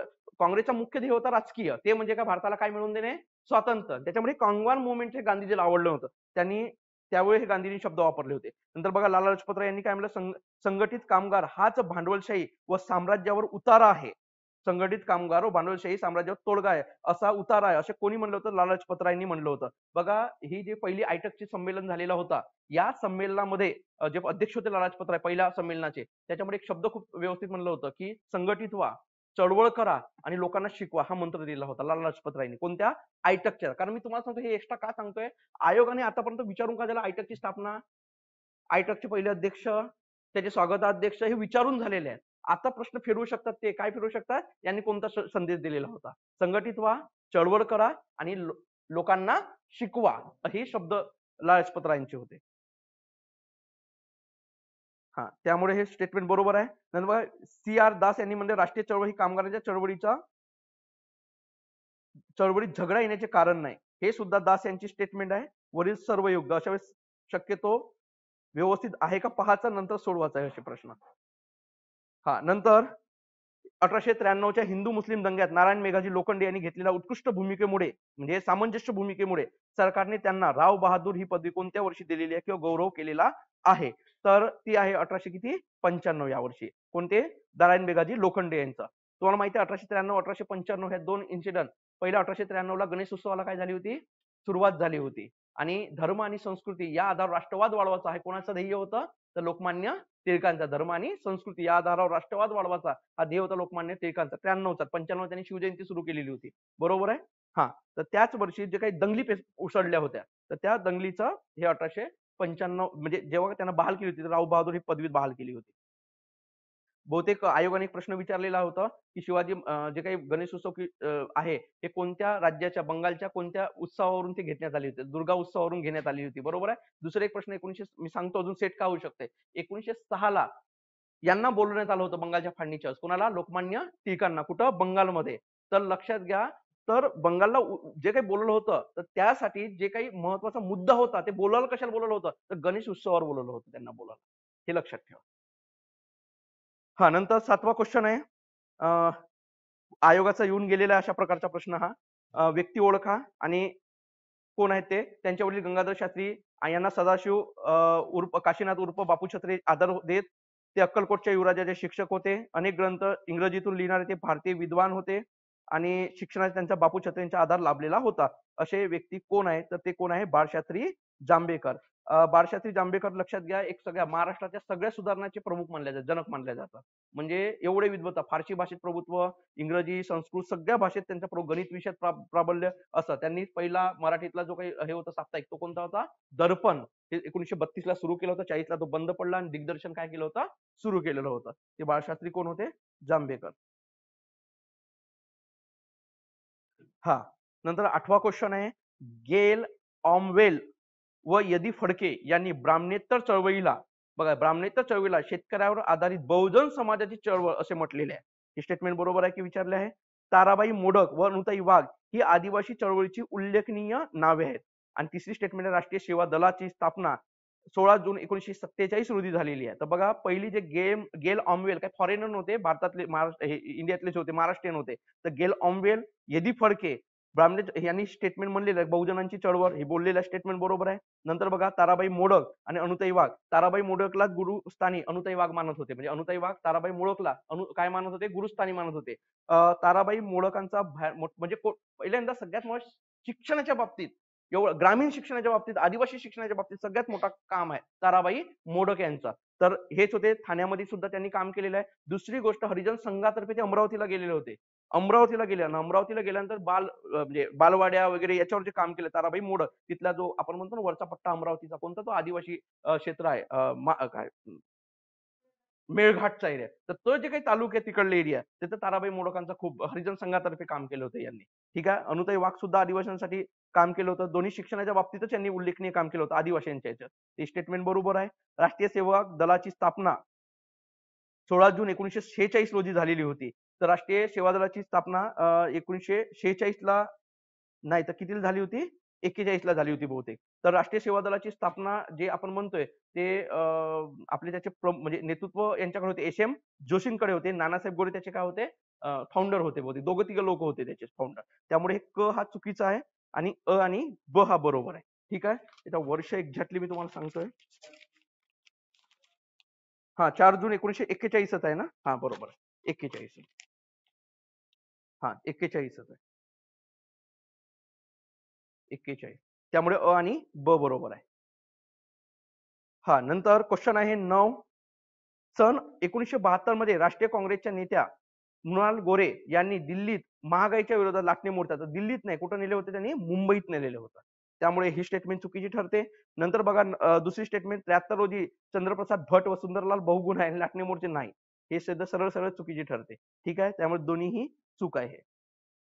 नंतर बघा क्वेश्चन, खाली विधाने कोणकोणते ग्रंथ महात्मा फुलेंच्या मनावर विचारावर प्रभाव पाडणारे होते? पहिली गोष्ट, असे प्रश्न जर एवढे डेंजर प्रश्न जर आले तर सरळ काय करायचा?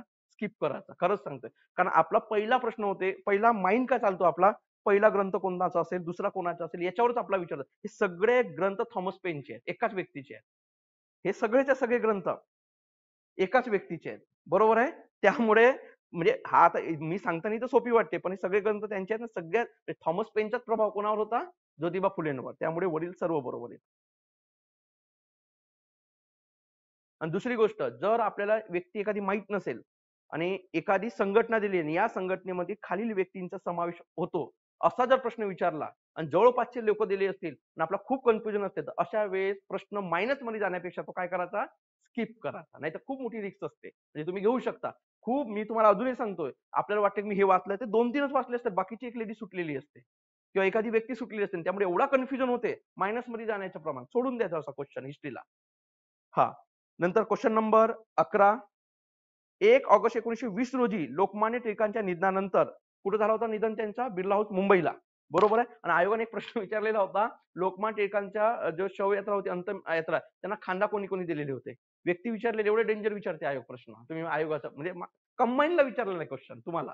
ते 17 का 16 विचारलेला आहे क्वेश्चन. तर असे पण प्रश्न विचारते आयोग. ठीक आहे. तर महात्मा गांधीजींना पण दिला होता खांदा. बरोबर आहे. हा तर हा ते होते, पण एक सांगतोय थोडं थोडं दिले होते खांदे. पण आता बघा असे प्रश्न, आता तुम्ही सांगा काय म्हणजे करू काय शकतो आपण? काहीच करू शकत नाही. म्हणजे विचारू शकतो. मुंबईला झाला होता, बिर्ला हाऊस मध्ये झाला होता, इथपर्यंत ठीक आहे. पण खांदा वगैरे म्हणजे आयोग म्हणजे डेंजरस कार्यक्रम आहे. म्हणजे मग आयोगाचे म्हणणं आहे की तुम्हाला सगळे थोडी सोडवायचे प्रश्न. ठीक आहे. आणि असं भावनिक वाहून जातो आपण. आपल्याला कसं काय माहित नाही बा? हे माहितच असायला पाहिजे असं वाटते आपल्याला. इतिहासाच्या बाबतीत नेहमीच घडते का हा माहितच पाहिजे. म्हणजे लोकमान्य टिळक आले तर आपल्याला वाटतं सगळ्याच गोष्टी त्यांच्या काय पाहिजे? माहित पाहिजे. असं नाही होऊ शकत. ठीक आहे. तर मर्दानी माणूस गेला, आता आपण कोणाशी लढा देणार? त्यांच्या मागे सारा पोरकटांचा बाजार, त्यांच्या नंतर भाव, असं कोणी स्टेटमेंट वापरली आहे? तर ती कोणी वापरली आहे? छत्रपती तर शाहू महाराज यांनी वापरलेली आहे. हा नंतर क्वेश्चन आहे 12वा. अण्णाभाऊ साठे यांच्याबद्दल तुम्हाला माहिती आहे, आता त्यांची पुण्यतिथी पण झालेली होती जुलै महिन्यातच. बरोबर आहे. हा तर कोणती पुण्यतिथी कोणत्या वर्षीची होती? हे सगळ्यात महत्वाची आहे. कोणत्या वर्षी त्यांची पुण्यतिथी आहे 100 वर्ष काय जे काही झालेले होते, काय 50 वर्ष ते सगळे पाहून घ्या. तुम्हाला मी आधी सांगतो हे वर्ष या वर्षात एखादी व्यक्ती सुद्धा जोडली असतील ना, जोडल्या गेली असतील, तर त्यांचे लक्षात ठेवा. नुसतं संस्था संघटना लक्षात नको ठेवा. समाज सुधारकांचा कार्यकाळ आहे का? 1922 ला काही सामाजिक सुधारणांच्या बाबतीत घडलेलं आहे का? शाहू महाराजांच्या मृत्यूचा काळ कोणता आहे? हे असे इनडायरेक्टली प्रश्न घेतले जाऊ शकते त्या वर्षीचे. म्हणून थोडं लक्षात ठेवा. शाहीर अण्णाभाऊ साठे ज्यांना आपण साहित्य रत्न सुद्धा म्हणतो, जे सगळ्यात महत्वाचं म्हणजे आपलं काय म्हणते लाल बावट्याच्या माध्यमातून तेवढे बसे माझी मैना गावाकडे राहिली संयुक्त महाराष्ट्र चळवळीत गाजलेलं त्यांचं जे कलापथक होतं, त्या कलापथकाच्या माझी मैना गावाकडे राहिली ही जी काही होती ती शाहीर अण्णाभाऊ साठेंचंच आहे. तर याच्यामध्ये सगळ्यात महत्वाचं काय, तर अण्णाभाऊ साठेंचे जे काही पुस्तक विचारलेले तर हे पुस्तक कोणते नाही किंवा कोणते आहेत हे विचारलंय. पहिल्यांदा इथं बघा एकदम ओळखायला सोपी जाते, माझा अमेरिकेचा प्रवास. तर लक्षात घ्या त्यांचा अमेरिकेचा नव्हता, त्यांचा कोणता होता, रशियाचा प्रवास पुस्तक होता. आणि ते रशियाना ते गाजले होते ना, ते कम्युनिस्ट विचाराचे होते. खूप मोठा कॉन्ट्रीब्युशन आपल्या साहित्यामध्ये ते अण्णाभाऊ साठे. कमी शिकलेले व्यक्ती, आणि लक्षात घ्या आपण म्हणतो शिकलेल्यानंतर हुशार असं काही नसते, मॅच्युरिटी आली पाहिजे. तर ते म्हणजे आपण अण्णाभाऊ साठे. आणि यांच्याबद्दल एवढी दुःखद घटना घडली ती म्हणजे काय, यांचा जेव्हा मृत्यू झाला 3 दिवस त्यांची बॉडी हे बेवारस होती. म्हणजे एवढं दुःखद, म्हणजे एवढ्या अफाट मोठ्या व्यक्तिमत्वाचं असं दुर्दैवी हे झालंय. म्हणजे आपल्या बघा आपण किती साहित्याच्या बाबतीत किंवा याच्या बाबतीत अजून मॅच्युअर्ड नाही आहोत असं त्याचा हे होतो. तर अ, क, ड, ई हा पर्याय बरोबर येते. अ, क, ड, ई. हा, नंतर क्वेश्चन आहे 13. समाज सुधारक बेहरामजी मलबारी यांच्या प्रयत्नामुळे ब्रिटिश सरकारने एज ऑफ कन्सेंट ऍक्ट संमती वयाचा कायदा 1891 मध्ये संमत केला. त्यावेळी भारताचे व्हाईसरॉय हे कोण होते हा प्रश्न विचारला आहे. पहिल्यांदा बेहरामजी मलबारी बाल याच्यासाठी विद्वांसाठी किंवा बाल नाही का विवाह म्हणतो आपण, बाल विवाहासाठी जो सगळ्यात मोठा कॉन्ट्रीब्युशन आहे ना आपल्या भारतात म्हणजे महाराष्ट्रात जो म्हणतोय तो कोणाचा आहे, बेहरामजी मलबारी. तुम्हाला मी स्पेक्टॅक्टर त्यांचा काय होता, एक वृत्तपत्र होता, तर तेच होते बेहरामजी मलबारी. आणि यांनी बाल विवाहाबद्दल एवढं जे काही मी खरं सांगतो म्हणजे या इतिहासामध्ये सगळ्यात मोठा जो कॉन्ट्रीब्युशन असेल तो बेहरामजी मलबारींचा आहे. तर यांचा एज ऑफ कन्सेंट ऍक्ट जो आलेला होता याचा अर्थ काय होता की लग्नाचं वय म्हणजे इथं सगळा हा मेन ऍक्ट कशा होता, सेक्स साठी होता हा ऍक्ट. तर बाबा की सेक्सचा वय काय असावा, तर याच ऍक्ट नुसार 12 वर्षाच्या आतील याला संमती नसावी आणि 12 वर्षाच्या नंतर म्हणजे लग्नाचंच वय 12 वर्षाच्या नंतर असावा असा ऍक्ट त्यावेळेस लॉर्ड लाउंडाउन हा गव्हर्नर जनरल असताना काय काय लॉर्ड लाउंडाउन हा 1888 ला काहीतरी आलेला होता, बरोबर आहे की नाही, भारताचा गव्हर्नर जनरल म्हणून. त्याच्या आधी डफरीन होता जो काय आपण दिला. डफरीनच्या काळात सगळ्यात मोठी कंडिशन झाली होती राष्ट्रीय काँग्रेसची काय स्थापना, ही सगळ्यात महत्त्वाची. आणि त्यानंतर लॉन्च डाऊन आले होता आणि याच्याच काळामध्ये संमती वयाचा कायदा काय झाला होता, संमत झाला होता. तुम्हाला माहिती आहे लोकमान्य टिळकांनी वगैरे केशीत लेख लिहून वगैरे याला काय केलेलं होतं, विरोध केलं होतं या एज ऑफ कन्सेंट ऍक्टला. तर ठीक आहे. आणि बैरामजी मलबारी वगैरे यांना त्यावेळेस शाहू महाराजांचा वगैरे म्हणजे यांनी या लोकांनी पाठिंबा दिलेला होता.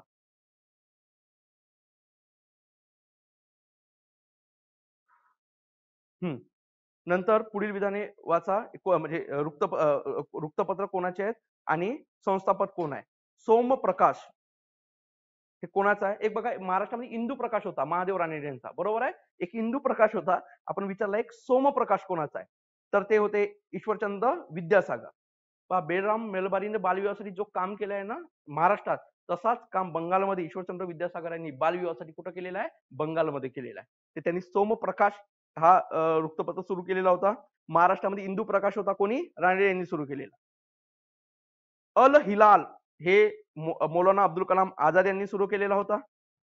नंतर बघा इंडिपेंडंट हा मोतीलाल नेहरू यांचा होता आणि विहारी हे विदा सावरकर यांचे होता, विहारी. ठीक आहे.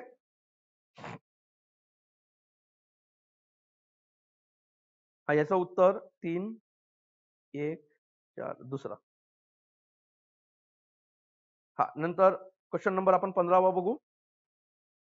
1940च्या वैयक्तिक सत्याग्रहात पहिली महिला सत्याग्रही म्हणून ओळख खालीलपैकी कोणाची होते, तर त्या कोण आहेत बघा. कोण जेंट्स आहेत ते आपले माहिती, विनोबा भावे होते जेंट्स मध्ये. दुसरे कोण होते, पंडित नेहरू. तिसरे कोण होते, शर्मा होते. पुस्तकात काही पुस्तकात हे दिलेले आहेत, कोण म्हणते मौलाना, नाही तिसरे कोण दिलेले आहेत, आपले मेन रेफरन्स मध्ये दिलेला ब्रह्मदत्त शर्मा दिलेले आहेत, लक्षात ठेवा. मेन रेफरन्स म्हणजे आपण वायसीएमचा जर रेफरन्स पकडला मेन गव्हर्नमेंटचा, तर त्याच्यामध्ये ब्रह्मदत्त शर्माचा उल्लेख केला. म्हणजे एक लक्षात ठेवा, जर काही वाद झाला, कॅन्सल होते याच्या त्याच्या भानगडी पडण्यापेक्षा रेग्युलर पुस्तकापेक्षा जो गव्हर्नमेंटचा ऑथेंटिक स्रोत आहे, त्याचा शर्मा दिलेला आहे त्यांनी. हा, तर त्याच्यामध्ये महिला कोण होती, यांना 3 महिन्याची शिक्षा झाली होती, सत्यभामा कुवळेकर यांना. हा, ठीक आहे. त्या सत्यभामा कुडे होत्या, गांधी विचाराच्या व्यक्ती होत्या. हा, क्वेश्चन नंबर 16 योग्य जोड्या लावा.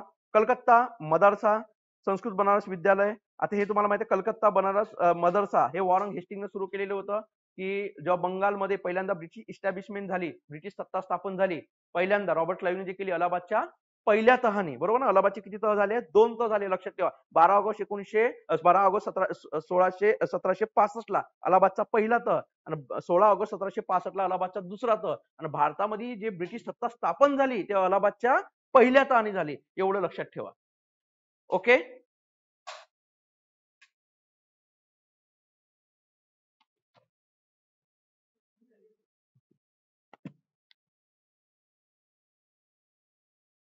हा,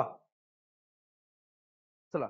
नंतर बंगालचा पहिला गव्हर्नर जनरल जर म्हणून कोण आला असं रेग्युलेटिंग ऍक्ट नंतर, तर तो होता वॉरन हेस्टिंग. पहिला गव्हर्नर, बंगालचा गव्हर्नर जनरल म्हणतो बरं.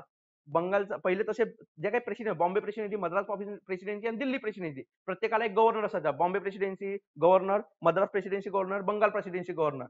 आणि भारतामध्ये पहिल्यांदा ईस्ट इंडिया कंपनी सत्ता कोणत्या प्रांतात स्थापन झाली? प्रेसिडेन्सीमध्ये, बंगालमध्ये. आणि मग लक्षात घ्या, रॉबर्ट क्लाइव्ह गेल्यानंतर वगैरे पहिल्यांदा त्यांचा जो काही भ्रष्टाचार झाला किंवा एका कंपनी सत्ता स्थापन करते म्हणून काहीतरी नियंत्रण असले पाहिजे ब्रिटिश गव्हर्नमेंटचे, म्हणून ब्रिटिश गव्हर्नमेंटनी ब्रिटिश पार्लमेंटच्या वतीने जो ब्रिटिश ईस्ट इंडिया कंपनीवर जो पहिल्यांदा नियंत्रण आणलं, तो कोणता आहे? Regulating act. आणि तुम्हाला मी लक्षात ठेवा, मी म्हणजे राज्यसेवेला तर सांगितलंच आहे, एक तुम्हालाही सांगतो, हिस्ट्रीमध्ये पहिल्यांदा इंटरेस्ट आणायचा असेल, म्हणजे तुम्हाला इंटरेस्ट आणि इतिहासाची योग्य पद्धत अभ्यासाची, आपण काय करतो, कायदे असतात ना हिस्ट्रीचे, ते सेपरेट अभ्यास करतो. अरे कायदेच म्हणजे भारताचा पहिली म्हणजे इतिहास म्हणजेच कायदे आहेत, लक्षात ठेवा. सत्ता कोणाची होती? ब्रिटिशांची. ब्रिटिश कशाला मानत होते? रूल ऑफ लॉला. म्हणजे कायद्याद्वारेच भारताची काय करत होते? सत्ता चालवत होते. म्हणजे कायद्याद्वारे सत्ता चालवत होते का? नाही. आणि सत्ता चालवत कोण होते? ब्रिटिश. कशाने चालवत होते? कायद्याने. मग कायदा कोण पास करायचे? Britain parliament. कोणासाठी? भारतासाठी. राबत कोण होते? ईस्ट इंडिया कंपनी किंवा ब्रिटन गव्हर्नमेंट म्हणतो ती, इनडायरेक्ट चालवत होती. हे कोणावर राबवत होते कायदे? भारतावर. याच्यामुळे म्हणजे भारताच्या फायद्याचे होते का तोट्याचे होते? तोट्याचे होते. फायदा कोणाचा होता? ब्रिटिशांचा होता. मग ब्रिटिशांचा फायदा जास्तीत जास्त होता, भारताचं शोषण होत आहे म्हणून भारत शोषण एका विशिष्ट लिमिट पर्यंत होते. अग्रेसिव्ह होतो, अटॅक करतो. कोणावर अटॅक होणार? सत्तेवर. कोणामुळे घडला? कायद्यामुळे. ब्रिटिश सत्तेवर कोण अटॅक करते? भारतीय लोक. कोणते मुवमेंट, क्रांतिकारी मुवमेंट असेल, असहकार असेल, अहिंसक असेल, कोणते मत पद्धतीनं रिॲक्ट होत आहेत? कोणावर रिॲक्ट होत आहेत? ब्रिटिश सत्तेवर रिॲक्ट होत आहेत. आणि ब्रिटिश सत्तेवर जो रिॲक्ट होतात तोच म्हणजे भारतीय स्वातंत्र्याचा लढा. दुसरा तिसरा काहीच नाहीये. आपण भारतीय स्वातंत्र्य लढा, भारतीय स्वातंत्र्याचा लढा, भारतीय स्वातंत्र्याचा लढा वेगळी काही कन्सेप्ट नाहीये. भारतीय लोकांनी आपल्या स्वसाठी पहिल्यांदा भारतीय स्वातंत्र्य मिळवणे हा अंतिम उद्देश नव्हता. आपल्यावर पहिल्यांदा जो सुरुवात झाला, रिॲक्ट होणं सुरू झाला, पहिल्यांदा ईस्ट इंडिया कंपनीचा अंतिम उद्देश हा भारतात ब्रिटिश सत्ता स्थापन करणे नव्हता, व्यापार वाढवणे. आणि जेव्हा सत्ता स्थापन झाली तर सत्ता वाढवणे, फक्त सत्तेसाठी सत्ता वाढवणे हा त्यांचा टार्गेट नव्हता इतिहासात. त्यांचा पहिला मुद्दा होता व्यापार वाढवणे. सत्तेचा उपयोग कशासाठी करणे? व्यापार. आणि व्यापारातून काय मिळेल? महसूल मिळेल. त्यांचा अंतिम उद्देश महसूल वाढवणे, पैसा वाढवणे. आणि ते कोणाकडून वाढेल? भारतीय लोकांकडून. भारतीय लोक काय करते? 90% शेती होती. शेती विशिष्ट लिमिट पर्यंतच तिचा काय होऊ शकते? वाढू शकते. म्हणजे तिचा नफा वाढू, म्हणजे येणारं उत्पादन वाढू, त्याच्यानंतर वाढू शकत नाही. असं कधीच होणार नाही. किती मोठी टेक्नॉलॉजी आली, आधी 10 पोते सोयाबीन होते आणि एकदम 2 कोटी सोयाबीन व्हायला सुरुवात झाली नवीन, कधीच होणार नाही असं. तर लक्षात घ्या, एक विशिष्ट लिमिट आहे त्याला. आणि ज्यांना महसूल पाहिजे होता ना, पाहिजे तेवढे यांनी कर लादले, पाहिजे तेवढे. हे सगळे कशाने लादले त्यांनी? कायद्याने. रिॲक्शन कोणा झाला? शेतकरी. उठाव सुरू झाला. पहिले महसुलासाठी उठाव झाले. हळूहळू मग लक्षात आला हे एक लोकांना ऐकणार नाही. हळूहळू आपले लोक शिकायला लागले. शिकवण कोण सुरू केले? यांनीच सुरू केले शिक्षण. या शिक्षणात मग हे कोण शिक्षण देत आहे? ब्रिटिश लोक शिक्षण देत आहेत. कोणाला? भारतीयांना. आणि त्यांना करतात की भारतीय शिक्षण देऊन यांच्या कामाचे नाही, ते कारकून बनवायचे तर आपलं शिक्षण द्यावं लागेल. मग हे ब्रिटन शिक्षण द्यायला लागले. आणि ब्रिटन मध्ये ऑलरेडी लोकशाहीची दंडी म्हणतो, मग हे शिकवायला लागले तिकडे फ्रीडम म्हणजे काय, लोकशाही म्हणजे काय. प्रभाव कोणावर पडला? आपल्यावर. मग कळायला लागलं की संघटित झाल्याशिवाय पर्याय नाही. मग हे शिकले लोक हळूहळू काय निर्माण करायला लागले? संघटना. हाच आहे इतिहास. एकदम स्वातंत्र्य घेतली तरवार अंगावर धावली असं कधी इतिहास झालेला नाहीये. इतिहासाची एक पद्धत आहे, एक लक्षात ठेवा. म्हणून मला सगळ्यात अवघड काय जाते डिस्कशन करायला, इतिहास जातो. कारण एका 5 मिनिटात डिस्कशनच करता येत नाही. आणि तुम्हाला रिअल सांगतोय, की मी डिस्कशनच्या मी खूप विचार केला. पोलिटी मी कधीच पाहत नाही पेपर. म्हणजे एकदा पेपर सेट झाला, मी एक नजर फिरवतो आणि येतो. हिस्ट्रीमध्ये एवढा डेटा असतो याच्यामध्ये, की काय सांगावं आणि काय नाही हे विचार येतात. या काय सांगावं आणि काय नाही म्हणजे सगळंच विसरून जाते मग. हा इतिहासाचा प्रॉब्लेम आहे सगळ्यात मोठा. तो एक आणि म्हणून तुम्हाला सांगतो अभ्यास करताना पहिल्यांदा अशा पद्धतीने इतिहास करा. तुम्ही काय करा, गांधी मुवमेंट वेगळी करता. अरे ते घडले, टप्पे आहेत आपले. क्रांती नाही घडली आहे भारतात, उत्क्रांती घडली आहे स्वातंत्र्याची. हे लक्षात घ्या. मी काय म्हणतो पहिल्यांदा महसुलासाठी म्हणजे आपल्यावर जे महसुलासाठी जे काही अत्याचार झाला, याचा रिएक्शन आपण एकत्र शेतकऱ्यांनी केलाय, आदिवासींनी केलं. अरे बरोबर आहे की नाही? जे काही सरदार लोक वगैरे यांनी केलं, कारण यांचे पेन्शन वगैरे सगळे बंद केले होते ब्रिटिशांनी. हळूहळू या माध्यमातून झाला. आपले लोक जेव्हा शिक्षित व्हायला लागले, इन्फ्रास्ट्रक्चर कोण डेव्हलप केला? यांनीच केलं. मग भारताला बॉम्बे प्रांतातला व्यक्ती कलकत्त्याला जायला लागला, मद्रासला जायला लागला. लोक एकत्र यायला लागले आणि एकत्र यायला लागले. तोही ते ब्रिटिशांची सत्ता किती वाईट आहे याच्यावर चर्चा करायला लागली आणि त्याला प्रॉब्लेम काय तो सांगायला लागला. तू जे प्रॉब्लेम सांगतो ते माझेही प्रॉब्लेम, याचे कळायला लागले. सगळ्याचे प्रॉब्लेम एक आहे. नंतर कळायला लागला आपण सगळे एक झाल्याशिवाय पर्याय नाही. आणि इथूनच नॅशनल मुवमेंटला सुरुवात झाली हळूहळू. हे असं आहे कार्यक्रम. मग त्याच्यात तत्व पडलं. ब्रिटिशांनी रूल ऑफ लॉ काम करतात, आपणही त्यांच्यानुसार अहिंसेनं काम करा. असं मानणारा एक वर्ग होता. एक वर्ग होता जो तरुण वर्ग होता, ऐकायलाच तयार नाही. नाही यांना हाणल्याशिवाय, हे आपल्याला हाणतात ना, आपण यांना हाणलं. ते म्हणजे काय? क्रांतिकारी मूव्हमेंट. क्रांतिकारी मूव्हमेंट कोणती? बंदुका तलवारी हातात घेणारे. क्रांतिकारी मूव्हमेंटमध्ये बंदुका हातात न घेणारे, पण विचार तसंच निर्माण करणारे म्हणजे जहाल गट. कळत मी काय म्हणतो? जहाल गट सगळ्यात महत्वाचा. क्रांतिकारी विचार होते, पण ते प्रत्यक्षात येत नव्हते. पण त्यांच्या विचारांतरून तरुण हे होत होते. ते प्रत्यक्षात मूव्हमेंट म्हणजे क्रांतिकारी मूव्हमेंट आणि विचार म्हणजे कोण? जहाल मूव्हमेंट. हे अशा मूव्हमेंट घडल्या. म्हणून नेहमी म्हणतोय आपण, हा क्रांती नाही आहे भारताची, ही काय आहे? उत्क्रांती आहे भारतीय स्वातंत्र्याचा. म्हणून अशा प्रकारे जर अभ्यास केला तर हे होते. वॉरन हेस्टिंग्ज जेव्हा बंगालमध्ये भारतात ब्रिटिश सत्ता ईस्ट इंडिया कंपनी सत्ता जेव्हा स्थापन झाली, वॉरन हेस्टिंग पहिला रेग्युलेटिंग ऍक्ट नुसार बंगालचा काय झाला? Governor general. आणि पहिल्यांदा असं जर कधी विचारला प्रश्न, की केंद्रीकरण किंवा सेंट्रलायझेशन जी सुरुवात झाली ते कशाने सुरुवात झाली? 1773च्या रेग्युलेटिंग ऍक्टनी झाला. का बरं आपण म्हणतो रेग्युलेटिंग ऍक्टने झालेला आहे? तर नंबर 1, या कायद्यान्वये सगळ्यात मोठी घटना काय घडली होती? बंगाल जसे तिन्ही तिन्ही प्रेसिडेन्सी एकामेकापासून सेपरेट होत्या आपापल्या कामासाठी, पण आता पहिल्यांदा काय करा, युद्ध करायचं असेल किंवा काही करायचं असेल तर कोणाच्या अधीनस्थ आणलं त्यांना? बंगालच्या. आणि बंगालच्या गव्हर्नरचा दर्जा आता बंगालचा गव्हर्नर करून बंगालचा गव्हर्नर जनरल करण्यात आला. आणि हे सेंट्रलायझेशन हळूहळू वाढत होता. सर्वाधिक सेंट्रलायझेशन कोणात झाला? नंतर रेग्युलेटिंग ऍक्ट नंतर क्विट्स इंडिया ऍक्टने. आणि हा सेंट्रलायझेशन पूर्ण झाला 1833च्या चार्टर ऍक्ट. क्लिअर झाला? म्हणजे सेंट्रलायझेशन झाला म्हणजे बंगालच्या गव्हर्नर जनरलकडे काय झालं? काम अधिकार वाढत गेले. तिथून बंगालच्या गव्हर्नर जनरल आता काय झाला? भारताचा गव्हर्नर जनरल. आणि तुम्हाला माहिती आहे हे सेंट्रलायझेशन पूर्ण झाली, पुन्हा डिसेंट्रलायझेशन कडे चालू झालो आपण. आणि ते कोणी सुरू केलं? लॉर्ड मेयोने. पहा कसं चालू झालं. ईस्ट इंडिया कंपनी आली तेव्हा सेंट्रलायझेशन सुरू झाला.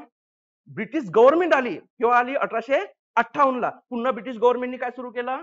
डिसेंट्रलायझेशन. डिसेंट्रलायझेशन केव्हापर्यंत आला? 47 पर्यंत, भारत स्वतंत्र होईपर्यंत. बघा ना, स्थानिक स्वराज्य संस्था वगैरे भारतीयांना देणं काय केले होते? सुरू केले होते. डिसेंट्रलायझेशन झाला 47 पर्यंत. पुन्हा 47 ते 50 जेव्हा आपले घटना लिहायचं काम चालू होतं, घटनेचं काम, आणि आपण संक्रमण अवस्थेत होतो, त्यास पुन्हा सेंट्रलायझेशन झाला. सगळी सत्ता कोणाकडे आली होती? केंद्र सरकारकडे ना. आणि पुन्हा घटना लागू झाली 50 पासून आजपर्यंत पुन्हा काय चालू आहे?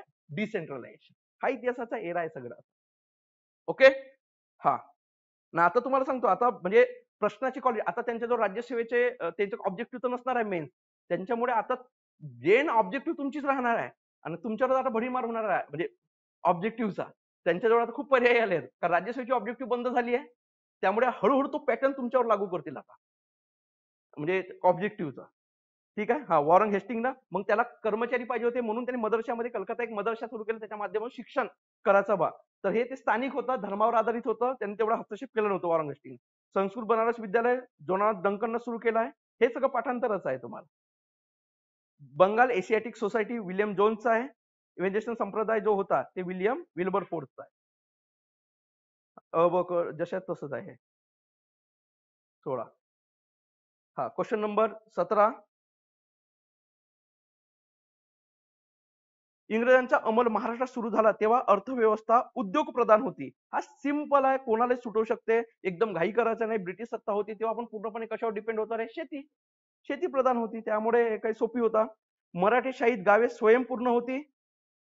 बरोबर आहे. मराठी शाही काय होते? खेडी स्वयंपूर्ण होती ना. अरे मला सांगा देवाण-घेवाण कसं चालायचं? वस्तू विनिमय पद्धतीने चालायचं ना सगळं. आणि आपल्या इकॉनॉमिक्सला आहे बरं ते सगळं. म्हणजे तुम्ही जेव्हा इकॉनॉमिक्सचा अभ्यास केला पैशाचं कसं उत्क्रांती झाली. क्रांती नाही झाली आहे पैशाची. पैशाची सुद्धा काय झाली आहे? उत्क्रांती झाली. वस्तू विनिमय पद्धत, वस्तू पैसा आलेत ना हळू-हळू. सेम. हां. रयतवारी पद्धत लागू केल्याने शेतकऱ्यांना सारा वस्तू स्वरूपात भरावा लागेल. तर कशा स्वरूपात भरा? रोख रकमेच्या स्वरूपात भरावं लागेल. म्हणूनच तो प्रॉब्लेम होता ना सगळ्यात. आणि म्हणून पैसा नसल्यामुळे कोणावर डिपेंड राहावं लागेल? सावकारांवर त्यांना. ही कंडिशन होती. रयतवारा पद्धत लक्षात ठेवा. खूप जबरदस्त महाराष्ट्रामध्ये आली होती.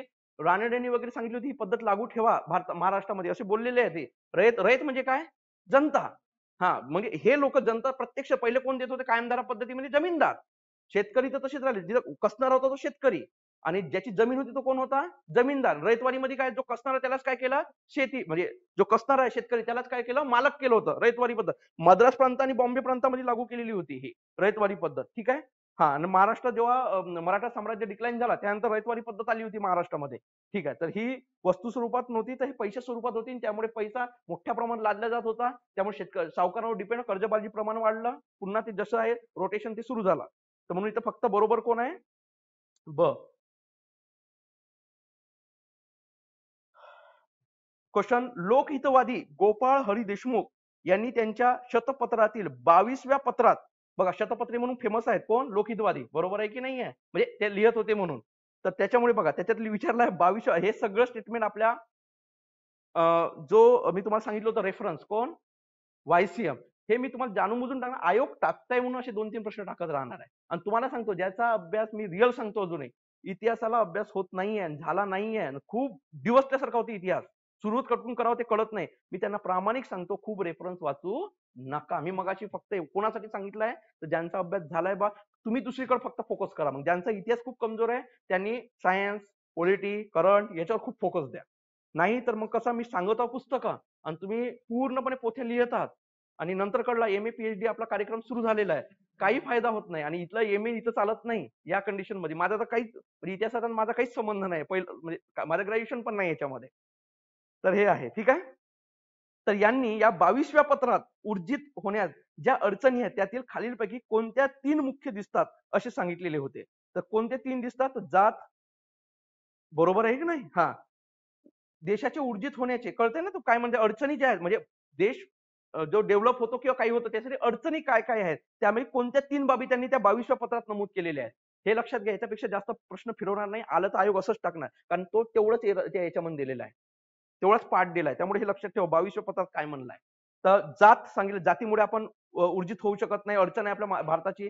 स्त्रियांची स्थिती व स्त्रियांची स्थिती व लहानपणी त्यांचे लग्न. बरोबर आहे. बालविवाहाची पद्धत होती. भारताची स्त्रियांची दयनीय परिस्थिती होती त्यावेळेस कंडिशन. त्यामुळे आपल्या अडचणी आहेत. स्त्री पुरुष असमानता हे सुद्धा सगळ्यात मोठी अडचण आहे.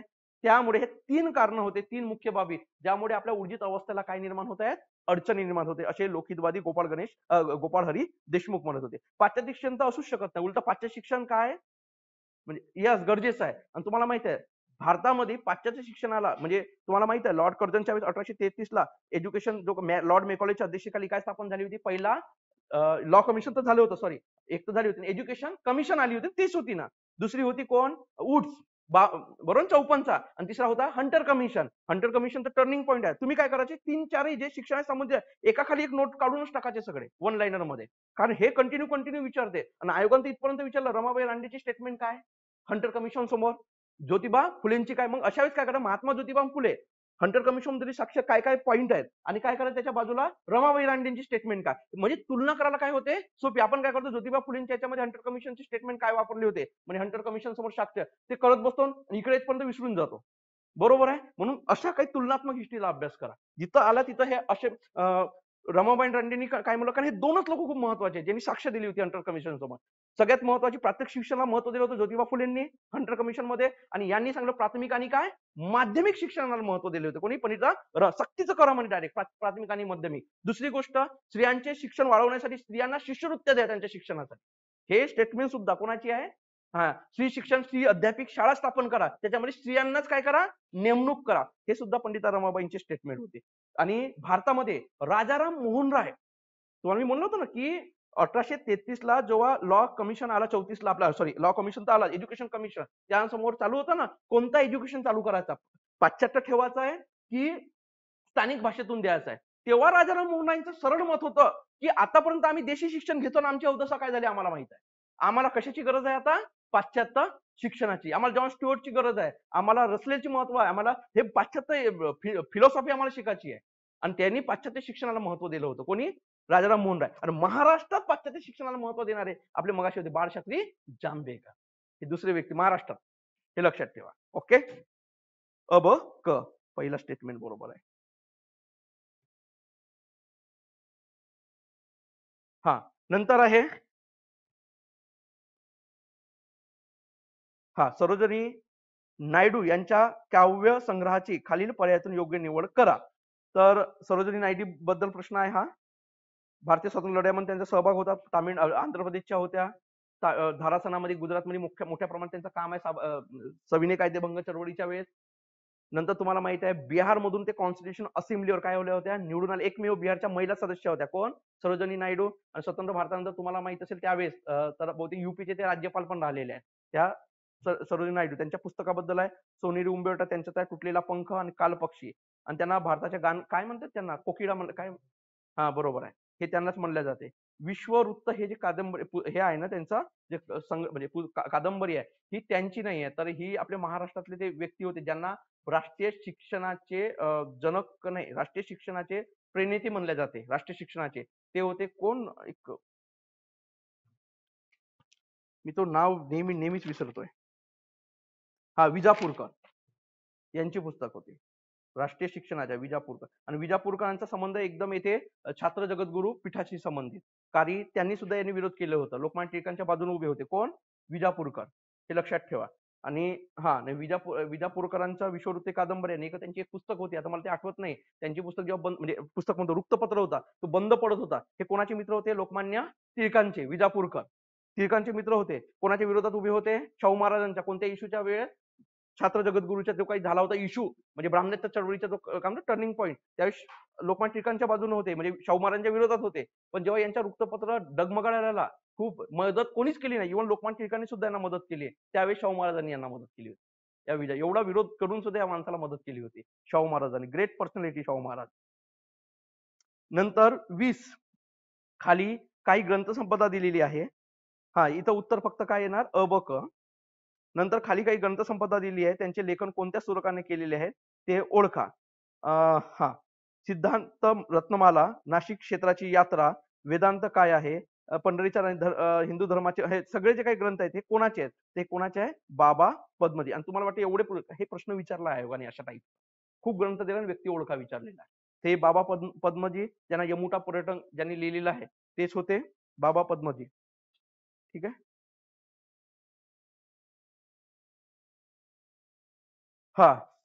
कालानुक्रम जोडायला हवा. Madras Mahajan Sabha, Indian association, Indian league, Poona Sarvajanik Sabha. आता बघा पुणा सार्वजनिक सभा जी स्थापन झाली ती 1870 ला स्थापन झाली. बरोबर आहे. पुणा सार्वजनिक सभा का बरं आपल्याला इम्पॉर्टंटच आहे. पुणा सार्वजनिक सभा जी काय झाली ती पुणा असोसिएशनचं रूपांतर पुणा सार्वजनिक सभेमध्ये केले. जे आपले होते सार्वजनिक कोण? काका यांनी स्थापन केले. न्यायमूर्ती रानडे हे सहभागी होते, पण लक्षात घ्या पडद्या मागून सहभागी होते, कारण ऑलरेडी ते गव्हर्नमेंट सर्वंट होते त्यावेळेचे न्यायमूर्ती. आजच्या भाषेत न्यायमूर्ती हा गव्हर्नमेंट सर्वंट नसतो, लक्षात ठेवायचा. एक आपल्यावर कन्सेप्ट असते न्यायालयात कोणी लागला किंवा क्लर्क मध्ये झाला न्यायालयात आपण त्याला डायरेक्ट म्हणतो आता गव्हर्नमेंट सर्वंट झाला. कधीही तो गव्हर्नमेंट सर्वंट नसते, तो ज्युडिशरी सर्वंट असतो. गव्हर्नमेंट सर्वंट फक्त गव्हर्नमेंटच्याच नोकराला गव्हर्नमेंट सर्वंट म्हणतात कन्सेप्ट मध्ये. आपण नाही का एखादी व्यक्ती न्यायालयात क्लर्कच्या जागा निघाल्या ना आपण डायरेक्ट लागलो तर आपण काम झालं सेटल गव्हर्नमेंट काय झालाय तो सर्वंट झाला. तो गव्हर्नमेंट सर्वंट नसतो. आपल्या भारतामध्ये त्याला गव्हर्नमेंट सर्वंट नाही म्हणतात कायदेशीररित्या. तो असतो कोण? Judiciary servant. कारण त्याला तो कोणासाठी काम करतोय? ज्युडिशरीसाठी. आणि जो गव्हर्नमेंटचं काम करतो त्यालाच म्हणतात सरकारी नोकर, जे आपण काम करतोय सध्या अभ्यासात. हे सगळे 90% जागा कुठे निघतात? गव्हर्नमेंट सर्वंट मध्ये. अजून सर्वंट कुठं असतो? लेजिस्लेटिव्ह काउन्सिल मध्ये कायदेमंडळ, संसद, विधिमंडळ सर्वंट असतात. ते विधिमंडळाचे संसद असतात, त्यांचे सचिवालयाचे कर्मचारी असतात आणि ज्युडिशरीचे कर्मचारी वेगळे असतात. हे लक्षात ठेवा.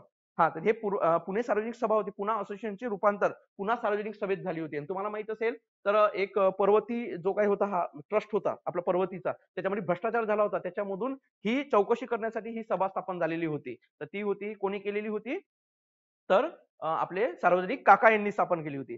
दुसरी गोष्ट लक्षात घ्या, सार्वजनिक सभेची 1870 ला जरी स्थापना म्हणतो आपण, या सार्वजनिक सभेच्या सगळ्यात मोठं काम जर काय असेल तर या सभेने उद्योग प्रदान होण्यासाठी, तरुणांमध्ये उद्योगांची जाणीव निर्माण होण्यासाठी, उद्योगधंदे यांनी चालू करावे यासाठी कार्यशाळा आयोजित केलेल्या होत्या. हे होती पुणे सार्वजनिक सभा. 70 ला स्थापन झाली होती. नंतर बघा इंडियन लीग होती. ही 1800 कितीला झाली आहे? 75 ला इंडियन लीग. ठीक आहे. शिरीष कुमार काय घोष.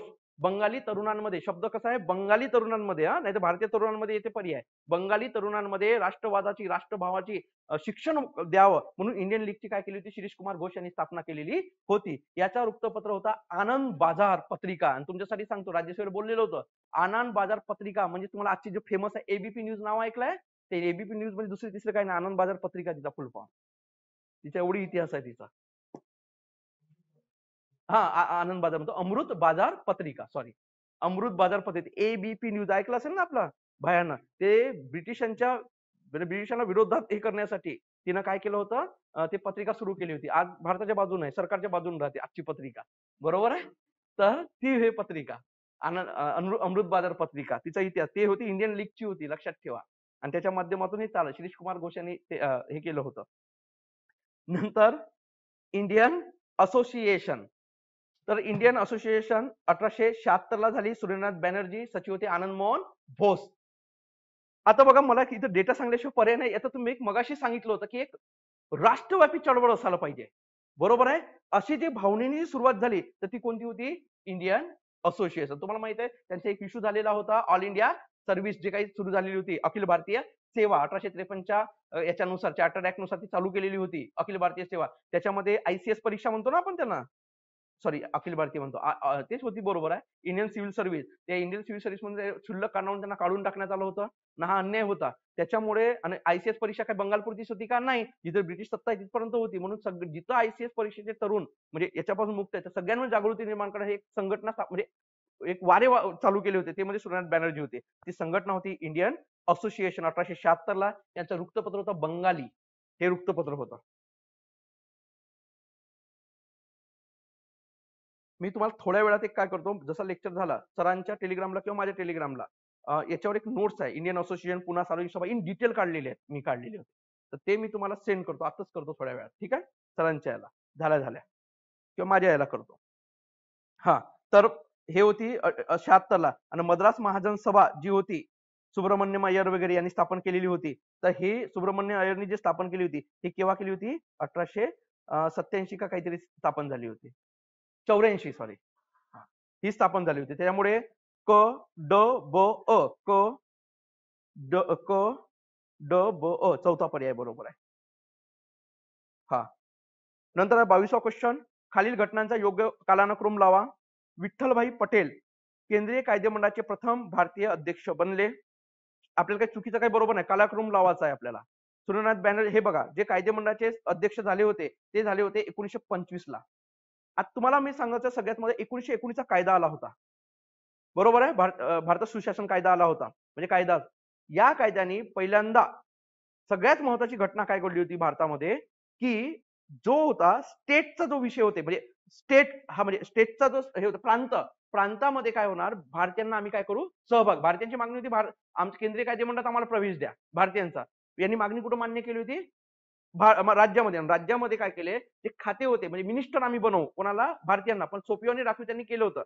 याच याच्यानुसार इलेक्शन होणार होते 1919 च्या कायद्यानुसार. आणि केंद्रीय कायदेमंडळाचे 2 सभागृह केले होते, बरोबर ना? आजचे जे काय आपण म्हणतो लोकसभा राज्यसभेची जे काही 2 सभागृह आहेत ते 1919 च्या कायद्याने आलेली आहे. सूची सुद्धा जे आपण लिस्ट म्हणतो ना, युनियन लिस्ट, समोरती काम ते कॉन्करंट लिस्ट आणि स्टेट लिस्ट, हे सुद्धा याचा जन्म म्हणजे ज्याची उत्क्रांती आहे ते कोण आहे? 1919 चा कायदा आहे.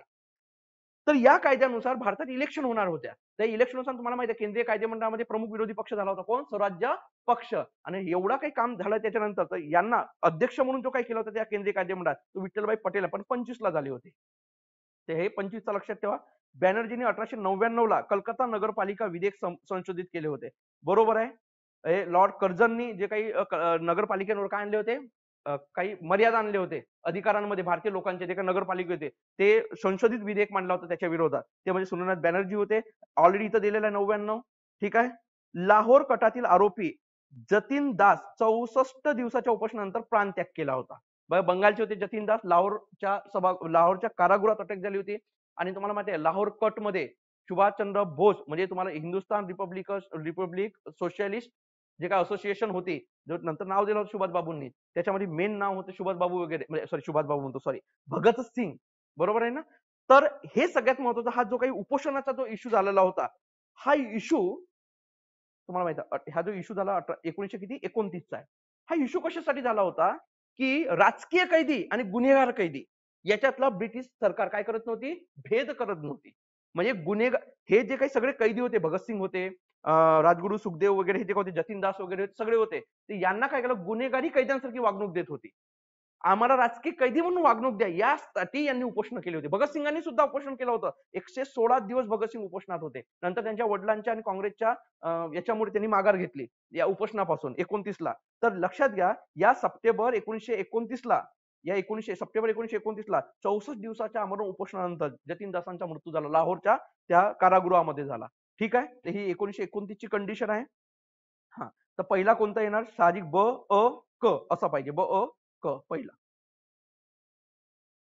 तुम्हाला सांगतो हे क्रांतिकारक हे ते स्वतंत्र करा, करताना रिव्हिजनवर रिव्हिजन करा. नाव कसे चेंज झाले हे विचारते डायरेक्ट. आपल्या भारतातील पहिली गुप्त संघटना कोणती असेल तर ते स्वातंत्र्यवीर विदा सावरकरांनी स्थापन केले, मित्र मेळावा. मित्र मेळाव्याचं रूपांतर पहिल्यांदा कशात झाला, अनुशीलन समिती. हे अनुशीलन समिती कोणाच्या विचारावर होता, जोसेफ मॅजिनी यंग इटली चालू केली होती. यंग इटली स्थापन कुठे झाली होती, फ्रान्समध्ये. कोणासाठी, इटलीच्या एकीकरणासाठी. लई जबर हे सगळं आलं पाहिजे, कारण आयोगाला आता प्रश्न हे खूप विचारून झाले, ते एरिया बदलतात आता सध्या. हा, 23वा क्वेश्चन आहे, भारतीय समाजवादाच्या उदयाने. भारतीय समाजवादाच्या उदयाने. आता बघा, समाजवाद ही एक विचार प्रणाली आहे. नेहमी लक्षात घ्या, साम्यवाद आणि समाजवाद हे दोन्ही कन्सेप्ट एकाच नाण्याच्या काय आहेत, दोन बाजू आहेत. लक्षात ठेवा, समाजवाद आणि काय, साम्यवाद. दोघांचाही उद्देश आहे का आपल्या समाजातील, देशातील विषमता काय केली पाहिजे, दूर केली पाहिजे. गरिबी, दारिद्र्य, शिक्षण, जे काही असमतोल, हे दूर करणे दोघांचा मेन उद्देश आहे. त्याच्यापैकी जर आपण बघितलं, साम्यवादाचा उद्देश सारखा आहे, समाजाचा उद्देश आहे, पण दोघांना हे दूर करण्याचे जे मार्ग आहेत ते काय आहेत, वेगवेगळे आहेत. साम्यवादाचा मार्ग काय, हिंसक आहे, मारागोळी, हाणागोळी, नाही ऐकत सरकार, सरकारला उडवून टाका, सरकारच्या अधिकाऱ्यांना मारा, हे साम्यवादांचं म्हणणं आहे.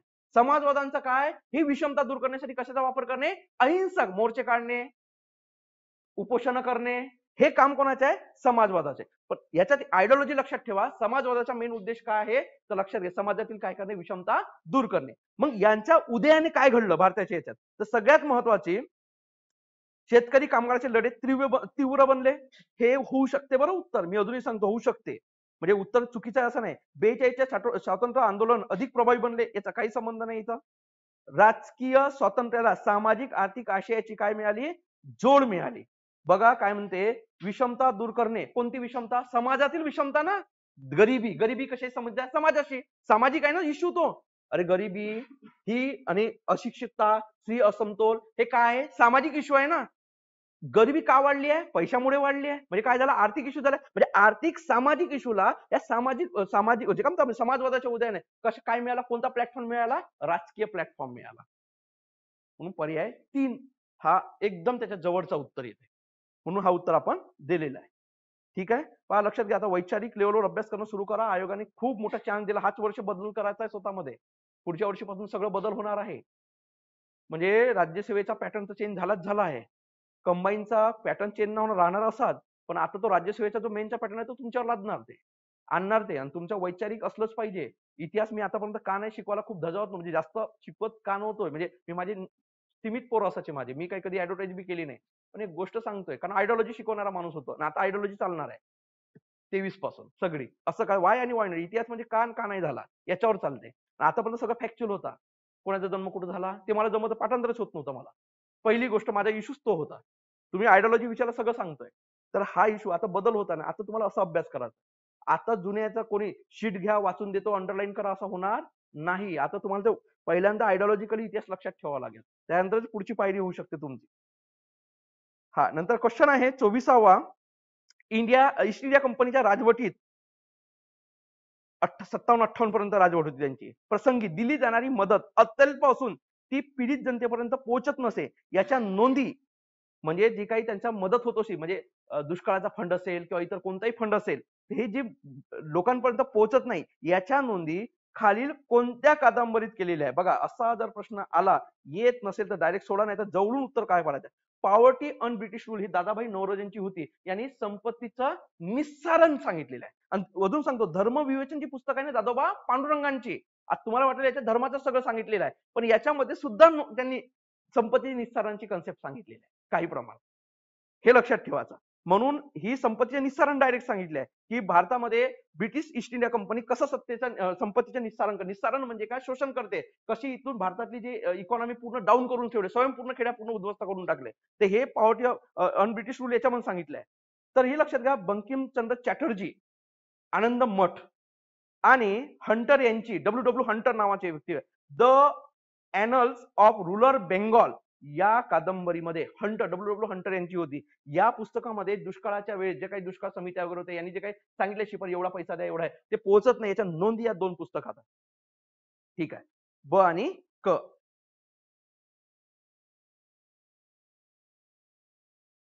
नंतर आहे महात्मा फुलेंबाबत गौरवोद्गार कोणी कोणी कोणी काढलेले आहेत? महाराष्ट्राचे कार्ल मार्क्स कोणी म्हणलेलं आहे? हिंदुस्थानचे वॉशिंग्टन, महाराष्ट्राचे मार्टिन लुथर किंग तर डायरेक्ट कोणी म्हणलेलं आहे?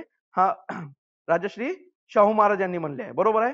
हा, कार्ल मार्क्स आणि दलितोद्धार हे शब्द विदा सावरकर यांनी महात्मा फुलेंबद्दल म्हणलेलं आहे. महाराष्ट्राचे कार्ल मार्क्स कोणी म्हणलेलं आहे? काय, हा, हिंदुस्थानचे वॉशिंग्टन हे बहुतेक सयाजीराव गायकवाडांनी म्हणलेलं आहे स्टेटमेंट. मला एकदा चेक करायला. हा हा, बरोबर आहे. हिंदुस्थानचे सॉरी,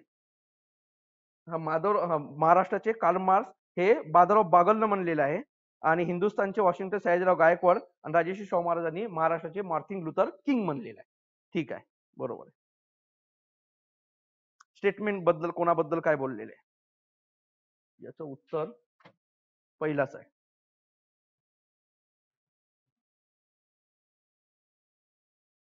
हा, नंतर आहे पुन्हा पंडिता रमाबाई यांच्याबद्दल योग्य विधान ओळखा. जन्म डोंगरे नावाच्या चित्पान ब्राह्मण कुटुंबात झाला होता. तुम्हाला माहिती आहे ख्रिश्चन धर्म स्वीकारलेला होता. कलकत्ता विद्यापीठात पंडिती सरस्वती ही त्यांना पदवी होती. मनोरमा ही त्यांची मुलगी होती. मॅक्स मुलर यांच्या प्रबोधन कार्याची तुलना रॉय यांनी त्यांच्याशी केलेली आहे. म्हणजे मॅक्स मुलर जे कार्य केले तेच महाराष्ट्रामध्ये कोणी केलेले आहे, म्हणजे आपल्या याच्यात भारतात तर पंडिता रमाबाईनं केलेलं. असं पंडित राजाराम मोहन राय यांनी ही स्टेटमेंट वापरले. तर कोणाबद्दल आहे नाही योग्य आहे, कोणता योग्य आहे? तर लक्षात घ्या, सर्वच्या सर्व काय आहेत, योग्य आहे. यांच्याबद्दल शारदा सदन महत्वाचं आहे. शारदा सदन म्हणजे शारदा बेद्रे काहीतरी नावाची लेडी होती, त्यांच्यावरून ते शारदा सदन नाव आलं आहे. दुसरी गोष्ट, आर्य महिला समाज हे जे काही आहे, जेवढ्या काही संस्था आहेत ते पंडिता रमाबाईंच्या बाबतीत आहे. क्वेश्चन नंबर 27 काय म्हणते? खालीलपैकी कोणकोणत्या मराठी भाषिक समाज सुधारक स्त्रिया आर्य महिला समाजाच्या प्रतिनिधी होत्या? कोणकोणत्या मराठी भाषिक समाज सुधारक स्त्रिया आर्य महिला समाजाच्या प्रतिनिधी होत्या? मग अशी आपण पाहिला आर्य महिला समाजा, असा प्रश्न डायरेक्ट आला येत असेल तर बघा 99.99% मध्ये हा खूप डिस्टर्ब होते. अशा वेळेस खूप पाठांतर पाहिजे महाराष्ट्राच्या इतिहास पुस्तक, अशा वेळेस ही स्किप करून टाकायचे असे क्वेश्चन. तर बघा, याच्यामध्ये लक्ष्मीबाई टिळक आणि रमाबाई राऊत ह्या 2 लेडी नव्हत्या, बाकी सगळ्या लेडी होत्या. हे इथं सांगायला सोपी वाटते, पण असे प्रश्न शक्यतो रिक्स त्यांनीच घ्या ज्याचा चांगला कमांड पडली महाराष्ट्राच्या इतिहासावर. अ ब अ क ड. हा, क्वेश्चन नंबर 28, 1900 विवरणावरून व्यक्ती ओळखा. 35 साली संदेश पत्र यांनी मुंबईतून सुरू केले. संदेश सेवा ही सेवा भारत भक्ताचे पत्र आहे असे म्हणत. त्यांनी फणगुंड पुराण लिहिले. ब्राह्मणेतर चळवळीतील नेते जे जे जवळकांशी त्यांची मैत्री होती. असे व्यक्ती कोण आहेत? अच्युत बळवंत कोल्हटकर आहे, बरोबर आहे. अच्युत बळवंत कोल्हटकर. घाटाळ मधलाच क्वेश्चन आहे. हा, 29 विजापूरकरांबद्दल क्वेश्चन आहे. मगाशी सांगितलं विजापुरांबद्दल, त्यांनी जे पुस्तक लिहिली होती विश्व काय ते होती, एक नाही का मागची पुस्तक होती, त्यांची राष्ट्रीय शिक्षणचे प्रणेते ज्यांना म्हणले जाते, राष्ट्रीय शिक्षणाचे भारताच्या, ते विजापूरकरच होते. टिळकांच्या बाजूचे ते सांगितलं होतं त्यांच्याबद्दल स्टेटमेंट आहे. ग्रंथमाला नावाचे मासिक काढले होते त्यांचीच आहे. समर्थ नावाचे साप्ताहिक काढलेले होते. वेदोक्त प्रकरणी म्हणजे हे पहिली स्टेटमेंट, दुसरी स्टेटमेंट बरोबर आहे. वेदोक्त प्रकरणी छत्रपती शाहू महाराजांना पाठिंबा दिला होता. पाठिंबा दिला होता का? नाही, विरोध केला होता त्यांनी. 1924 साली त्यांनी सातारा विश्ववृत्त हा इथंच, तर 1906 साली त्यांनी विश्ववृत्त चालू केले होते, मासिक सुरू केले. त्यामुळे क आणि ड हे चुकीचं आहे, अ आणि ब बरोबर आहे. आयोगाने असे पर्याय दिलेले आहेत, एकदम सिंपल फरकाचे हे केलेले आहे. हा, नंतर क्वेश्चन आहे, आर्य बांधव समाज ही संस्था खालीलपैकी कोणत्या व्यक्तींचा याच्यामध्ये सहभाग होता? तर आर्य बांधव समाज जी आहे तर पांडुरंग खानखोजे यांनी सुरू केलेली होती, बरोबर. आर्य बांधव समाज, त्यामध्ये कोणत्या व्यक्तीचा समावेश आहे? ते वरील सगळेच्या सगळे त्यांचा समावेश आहे याच्यामध्ये. पांडुरंग खानखोजे होते, पांडुरंग खानखोजे.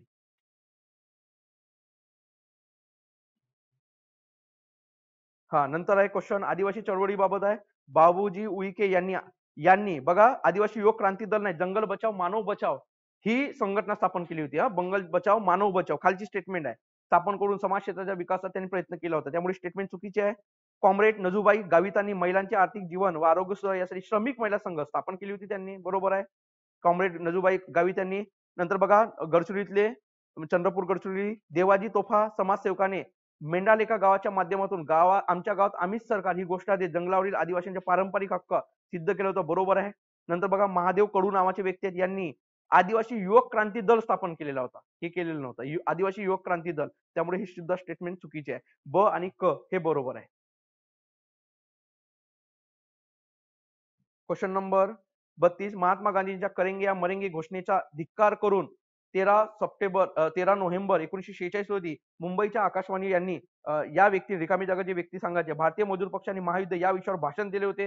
त्यात त्यांनी लोकशाही पक्षाचा विजय झाला तर स्वातंत्र्य दिन व नवीन समारंभ लाभेल असे त्यांनी सांगितले होते. तर तुम्हाला माहिती आहे 1942 ला काय सुरू झालेला होता? छोडो भारत आंदोलन सुरू झाला होता. क्विक मुवमेंट आपण ज्याला म्हणतोय ते सुरू झालेला होता.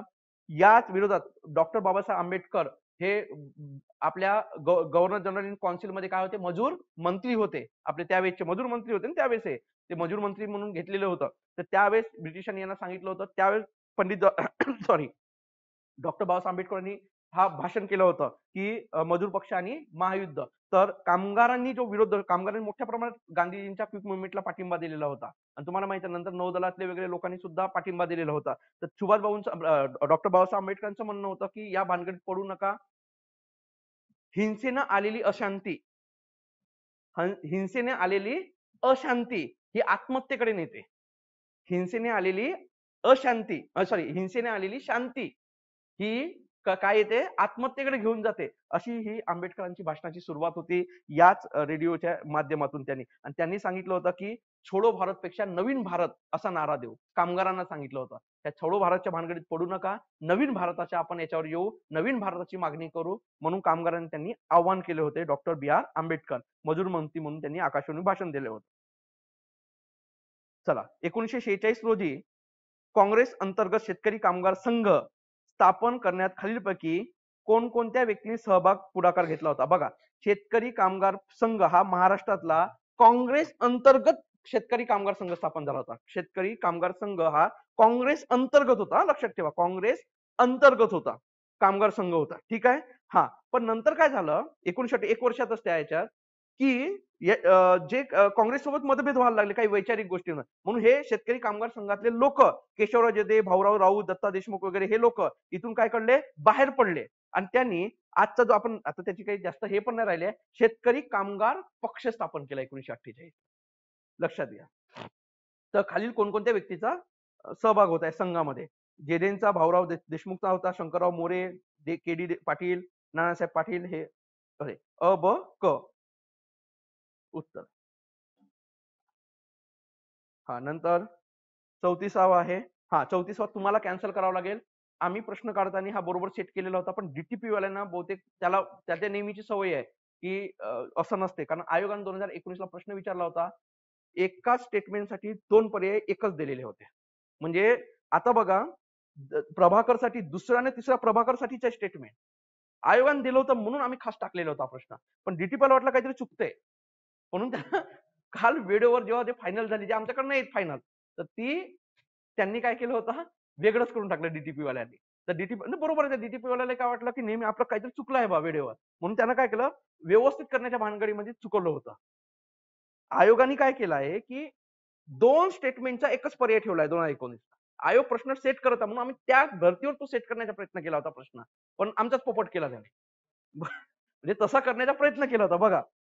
तर सगळ्यात महत्वाचं काय होतं, की जो बघा स्टेटमेंट आहे, फ्रेंच क्रांतीची माहिती देणारी लेखमाला छापली होती कोणत्या वृत्तपत्राने? स्वधर्म, स्वभाषा, स्वसंस्कृती याची सुद्धा बाजू उचलून धरली. हे दोन्ही गोष्टी जे केल्या ना ते कोणी केलं होतं? प्रभाकर. आणि आपल्या पर्यायात काय होता? अ, पहिल्याला दर्पण होता, बरोबर आहे? हां. आणि सत्य, सौख्य, ज्ञान हे होतं ज्ञान प्रकाशला. पहिला पर्याय असा होता आमचा. पहिल्याला दुसरं, दुसऱ्याला तिसरं आणि तिसऱ्याला सुद्धा तिसरंच होता. असं पर्याय टाकलेले होते. आणि ड ला ज्ञानप्रकाश केलेलं होतं. तर हे थोडं चुकलं त्यामुळे आयोगाचं म्हणजे हे आपण कॅन्सलच करू हा प्रश्न. एकमेव कॅन्सल करायचा आहे प्रश्न.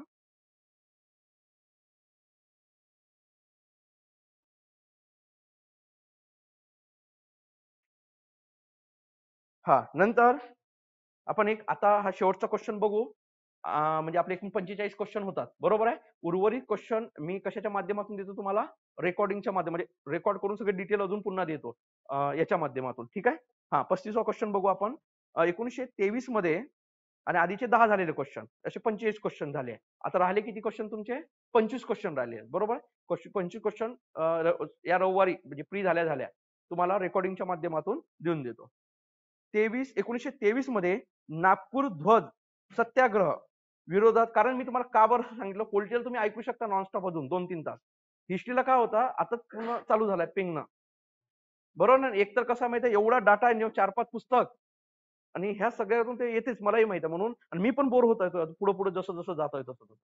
तर 1923 मध्ये नागपूर ध्वज सत्याग्रह कोणाच्या म्हणजे विरोधात आयोजित केलेला होता, म्हणजे कोणत्या गोष्टीच्या विरोधात, म्हणजे जी कशावर बंदी घातली त्याचा विरोध करण्यासाठी गाजले होतं. तर नागपूर तुम्हाला माहिती असतात झेंडा सत्याग्रह जो म्हणतो आपण जबलपूरला वगैरे गाजलेला आहे, तसं नागपूरला गाजलं. त्याचे नेतृत्व झेंडा सत्याग्रहाचे नागपूरला जवाहरलाल बजाज यांनी केलं. जवाहरलाल बजाज यांना अटक झाल्यानंतर वल्लभभाई पटेलनं नागपूरचं नेतृत्व केलं होतं. त्याच ध्वज सत्याग्रहाबद्दल आहे. तर हा कोणाच्या विरोधात झाला होता? तर वंदे मातरम गीतावर ब्रिटिशांनी जी बंदी टाकली होती त्या बंदीला विरोध करण्यासाठी झेंडा सत्याग्रह सुरू झाला होता. ठीक आहे? तर असे 35 क्वेश्चन आपले झाले. 10 क्वेश्चन मगाचचे. एकूण 45 क्वेश्चनचा आपण पूर्णपणे हे केलेलं आहे. 25 क्वेश्चन तुम्हाला डिस्कशनच्या नंतर देतोय. ठीक आहे? पळून काही फायदा होणार नाही. डिटेल करणे तेच योग्य राहील मला असं वाटतंय. ठीक आहे? तर थँक